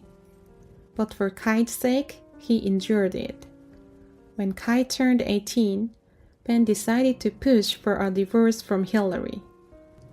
But she retorted, saying she wasn't interested in parting with an old man like him or a small inheritance. Ben didn't want to leave his inheritance to them, so he searched for a solution. Kai had a severe injury in college that required a blood transfusion. When the hospital tried to use Ben's blood, they found the blood types didn't match. Ben became suspicious, and a DNA test confirmed they weren't related. Furthermore, after Hillary was presented with divorce papers, Ben frequently felt drowsy after meals. Considering this, he approached Tom to draft his will. Right, this house is under joint ownership between Dad and Hillary, right? I have no relation to this house now, so good luck with the payments." "Wait, can you at least share the mortgage with me?" "Of course I don't like it. I'm embarrassed to think that I once considered you a good sister." "Then, can you lend me some money? Of course, interest-free." Hearing that, Kai jumped in. "Hey, me too. Lend me some money without interest, sis." He then begged me for mercy. That's the first time Kai called me sis. I was happy thinking I had gained a young brother, but I don't have any money to lend to someone who isn't family and who thinks only of themselves, especially someone who pushed household chores onto a teenage me. We'll be leaving. Considering we are strangers, I assume we won't have anything to do with each other anymore. Goodbye. Saying this, I grabbed Tom's arm and left the house. Later, I heard from relatives that the two couldn't afford their home and had to sell it, ending up living in a small one-room apartment. However, no buyers showed up, and it seems that a relative bought it at a very low price. I also heard that Kai had to work tirelessly from morning till night because he had taken a loan from some shady people and had to quit college, which he would have graduated from in another 6 months. Of course, he had to let go of his luxury car. As for me, Ben apparently converted the money he made from investments, leaving me with an inheritance beyond my expectations. I'm not particularly attached to money, but I'm thinking of using this inherited money to cover the expenses as my daughter grows up. From now on, I'll continue to juggle my responsibilities at home as a wife and mother, enjoy my work as a nurse, and give my very best every single day. All right, everyone's presentations are done. Nick, the manager, said as he tried to move the discussion forward. Excuse me, I haven't. I recently found out something. Nick interrupted me and began to speak. There's apparently someone in this department who didn't graduate high school and is just a part-timer. Meetings should be for employees only. Absolutely right. His lackey, Mike, of course, agreed with Nick. I'm leaving. After leaving the meeting room, I started to shut down my computer. I noticed that an email had arrived, not in my personal inbox, but in the company's shared email. Thinking, there's no point in speaking up, no one will listen, I went home quietly. The next day, I heard a commotion from Nick's desk. He was staring at his computer screen, his face pale. Nick! Is something wrong? Mike looked at the screen with him. And he turned even paler than Nick. Why is he so angry? Knowing the reason for Mike's distress, I thought to myself, serves them right. My name is Adam. My mother passed away when I was in the 9th grade, and I was raised by my father. Well, you could hardly call it being raised. After my mother passed, my father changed. He drowned his sorrows in alcohol, and though he still went to work, he squandered our living expenses on horse racing. Because of that, I had to start working part-time as soon as I entered high school. Every month, I went to the convenience store with bills in hand that couldn't be auto-deducted from my father's account. Even though I endured it because I didn't want to be alone, I reached my limit in my 2nd year of high school and dropped out. I found a live-in job at a distant inn. Thank you for everything. The day I left home, my father, still staring at the TV, spoke. Take care. That was our last conversation. Back then, 18 wasn't the age of majority, so I needed my father's permission to work, and I couldn't hide my place of employment. Yet, my father never visited me even once. I kept working just to survive, and before I knew it, I was 42. Years of hard work paid off, and I was transferred to the headquarters. I was thrilled to be recognized by the company, as I thought I'd be working in the field until retirement due to my lack of formal education. Listen up. Our work can change the future of our employees. Don't drag us down. On my first day after the transfer, Nick, dressed in an expensive suit, spoke sternly. There was a reason for this. Our inn was located in a prominent tourist destination, known so well that everyone in the state could sing its commercial jingle. At its peak, we had 5 locations within the state. But that was long ago. Due to financial difficulties and aging facilities, only the place where I had worked for many years and the original establishment remained. I was prepared to lose my job anytime, but now there was a glimmer of hope. With the rise of social media, the tourist area where the inn was located started gaining attention again. Depending on how hard the sales department, where I was transferred, worked. We could either thrive or be forced to give up this prime location to the new hotel chains continuously popping up.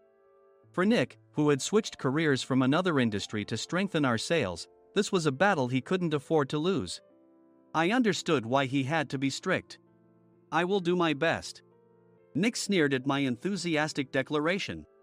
Did you not hear what I said? I'm sorry.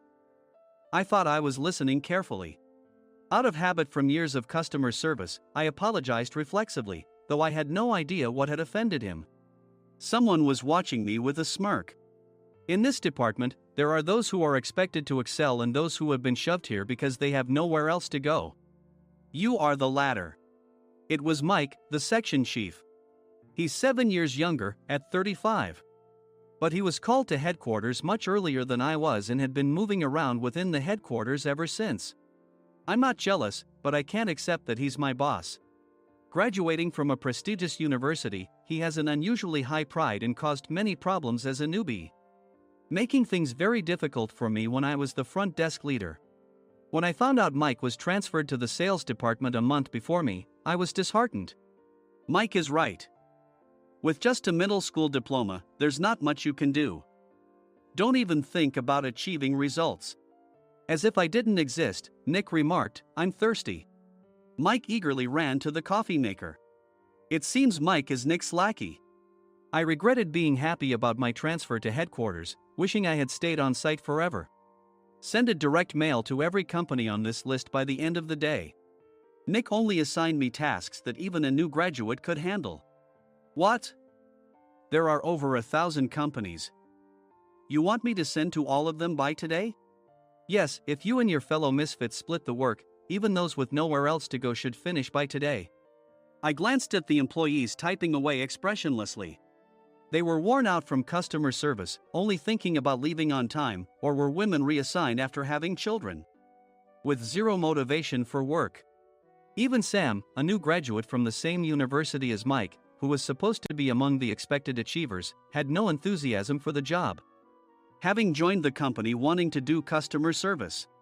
I don't care what they say, I plan to quit anytime, he said.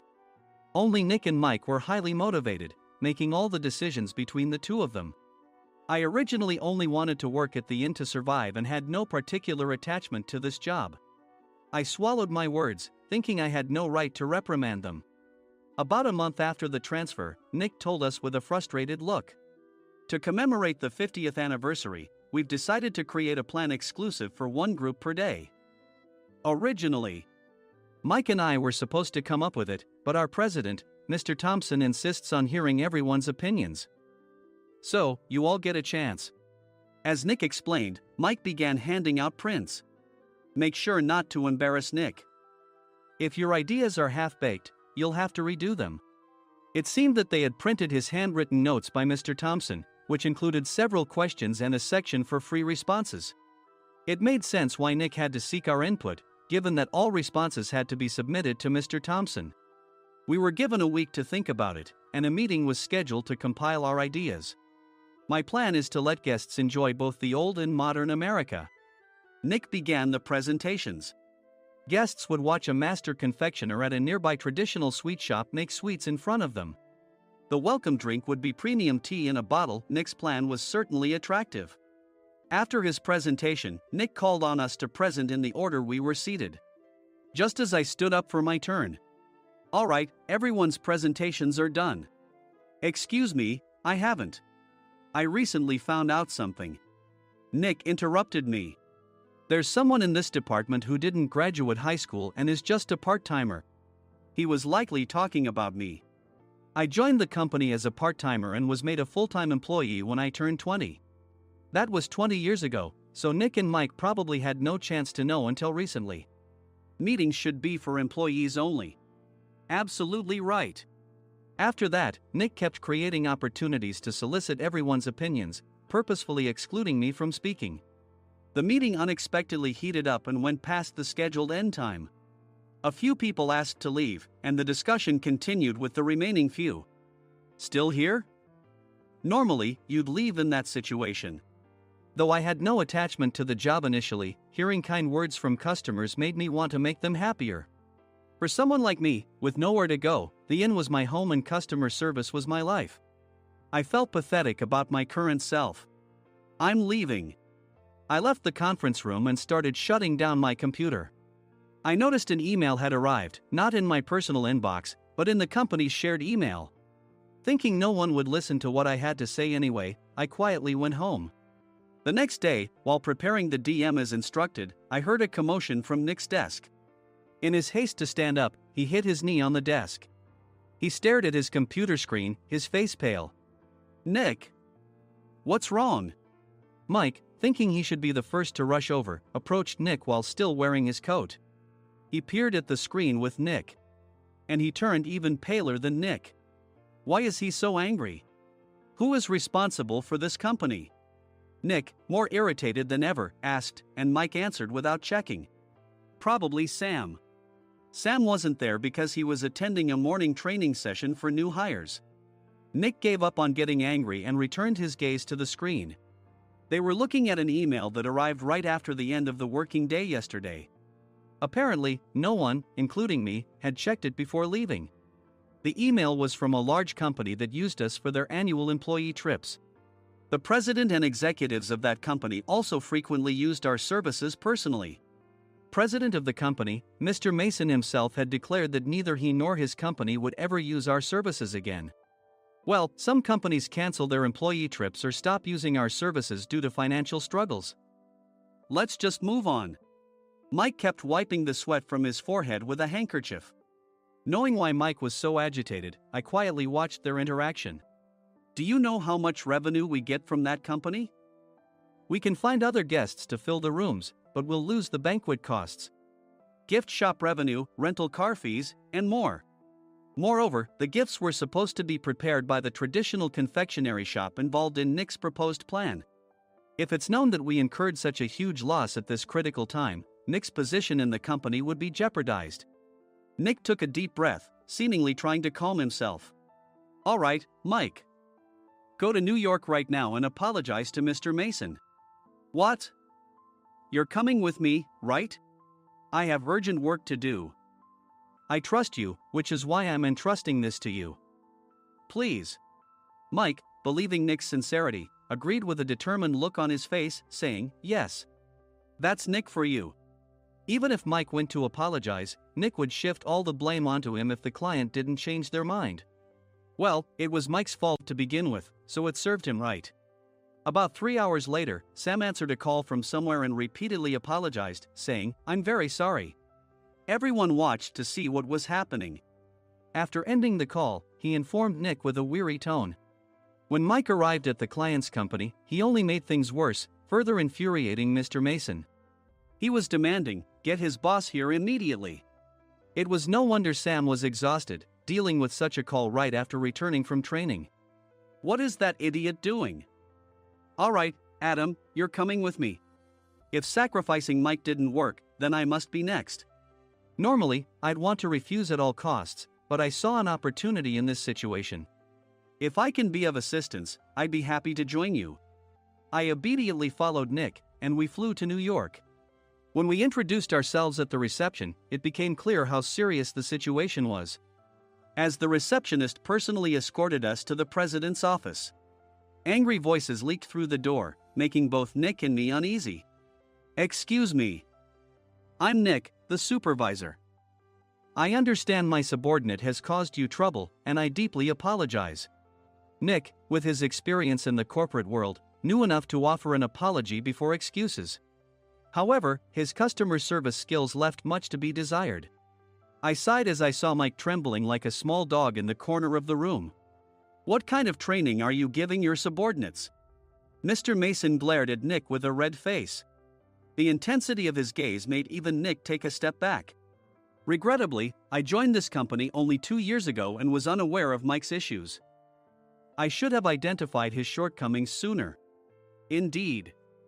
I should have realized sooner. No sensible person would come to apologize and then give a lengthy presentation on the drawbacks of not using their inn. Nick froze, his mouth slightly open. Suspecting the worst, I picked up the documents that had fallen to the floor. It seemed Mike hastily prepared these documents on the plane, listing the disadvantages.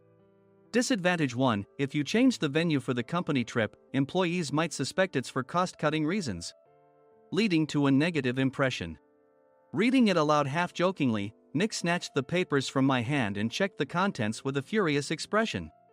Among the stack of documents was a receipt from a nearby convenience store's copy machine. I felt a pang of dread, hoping he hadn't shown the receipt as well.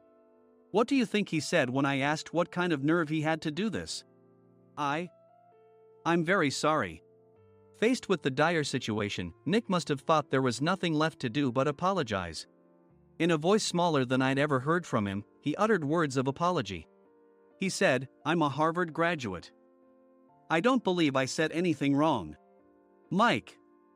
What have you done? Forgetting his plan to pin the blame on Mike, Nick yelled loudly, even in front of Mr. Mason. "I didn't do anything wrong." "You're still saying that? Look at him." Mike pointed at me with a shaking hand. "I was assigned to headquarters in my 20s and now I'm a section chief. This guy only made it to headquarters at 42. Everything I've done proves I was right. So why are we losing the contract?" Having said his piece, Mike collapsed to the floor. "Of course. You were sent there because you had nowhere else to go." Mike never expected to hear such words from someone he looked down upon. He lunged at me, and Nick hurriedly stepped in to stop him.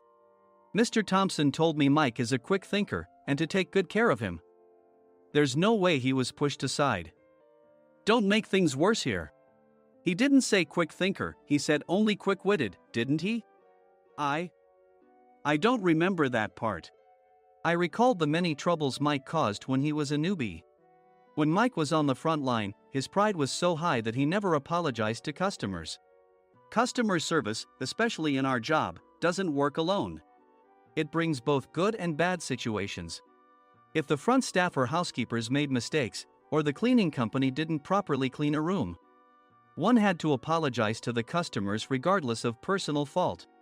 Mike, in such situations, would never apologize, insisting he wasn't at fault. This often angered customers, and as the front desk leader, I frequently had to apologize on his behalf. He caused complaints and disrupted operations, which is why he was quickly moved to headquarters. In departments where he didn't interact directly with customers, his quick thinking was beneficial and things went well. But it seemed his flaws were starting to show. Corporate reservations are supposed to be entered into the system by the sales representative. But a quick check yesterday revealed that more than 10 items were missing from the client's reservation. The handover document clearly stated what needed to be prepared. Why didn't you enter it into the system? Why do we have to give them special treatment? Filling rooms near the banquet hall, setting up all the food in advance. Specifying the brand of wine, they're too demanding. No wonder he always angered customers, I thought, feeling a headache coming on. Grouping them in rooms near the banquet hall is for our benefit too. It makes it easier for the staff to set up beds and serve breakfast since everyone's schedule is synchronized. As for the other requests, Mr. Mason suggested them to lighten our load. I didn't know that. Nick finally seemed to realize that Mike was the one who had angered the client. What did you say to them? I just told them we wouldn't give them special treatment anymore. We shouldn't waste effort on things that don't bring in money. I was utterly exasperated at his lack of understanding of customer service. Of course, we shouldn't comply with unreasonable demands. But carrying over successful practices from past stays makes customers feel remembered and enhances their experience. Good memories encourage repeat visits. That's part of our job. I looked down at Mike, who was sitting on the floor. In our job, nothing is a waste. Mr. Thompson likely moved you to the sales department, hoping you'd finally understand this. How do you think he feels now that you failed to meet his expectations? Mike, tears in his eyes, fled the president's office. I was amazed he still hadn't apologized. You have it tough, Adam. It's okay, we're all employees of the same company. I deeply apologize for this disrespectful incident. Especially after all the care you've shown us. If it weren't for you, Adam, I really would have stopped staying here. When I heard you were moving to the sales department, I was willing to reconsider if you handled it. Seeing us talk so amicably, Nick's face contorted. Do you two know each other? Adam's service is excellent. I always requested him specifically. Normally, we don't accept specific staff requests, but we made an exception for Mr. Mason, adjusting my shifts accordingly. He had personally stayed at our hotel just before my transfer, and during casual conversation, I mentioned, I'm moving to the sales department soon. If I hadn't told him then, things could have been much worse. Please continue to take care of us. I look forward to it. On the return flight, Nick awkwardly offered me a can of beer. It's still working hours. Of course, I had no intention of forgiving him for a single beer. Nick might try to pin everything on Mike and avoid any consequences. While pondering this, a startling fact came to light. Nick, the tea bottles for the plan have arrived. I handed Nick a bottle labeled with our inn's name. They look good. What are you talking about? These are plastic bottles. I had assumed we would use the trendy, high-end bottling tea. But what arrived were ordinary plastic bottles of tea with customized labels. The only unique aspect was the label, which had the inn's name, making it look customized. Upon further investigation, I discovered that a substantial amount of money was set to be paid to the tea company. It was priced like bottling tea. Does this plastic bottle really cost $100 each? The tea inside is specially blended for us. The extra cost is for that. Wouldn't it be better to use another tea company? Or is there a specific reason we must use this one? As Nick continued to make excuses, I showed him a printed email. I informed the tea company's president, Mr. Mitchell, that we discovered irregular payments and he confessed. He said you two were high school classmates and planned to split the extra money. That idiot. Why did he confess? That's not important. You should worry about yourself, this could turn into a police matter. Opening the bottle cap, I suggested. How about calming down with this tea? It supposedly has a relaxing effect. Nick drank the tea frantically. In the following days, decisions were made about their fates. Mike was reassigned to the General Affairs Department, with no chance of transfer or promotion, as per Mr. Thompson's orders. As for Nick, since the payment to the tea company hadn't yet been made, he narrowly avoided legal trouble. Instead, he was encouraged to leave the company, and to avoid further complications, Nick submitted his resignation. Rumor has it that connections between HR departments have made it difficult for him to find new employment. Even though it was good to have those two gone, something unexpected happened in the sales department. Everyone became motivated and united in refining the 50th anniversary plan. In the end, my plan was adopted. We collaborated with the Tourist Information Center to provide personalized guides. The plan, tailored to the number of guests, was truly special for the 50th anniversary. Hey, is Adam's family coming to stay? I immediately booked that special plan for my family. Sam noticed it on the reservation list and quickly picked up on it. Yes, I'm inviting my father. That's great. I might invite my parents too. I lacked the courage to face my father just as Adam. But here, with the confidence Mr. Mason praised, I felt ready. The 50th anniversary plan was a perfect opportunity to reconnect with my father. I hoped to bring back the days when we could laugh together as we once did.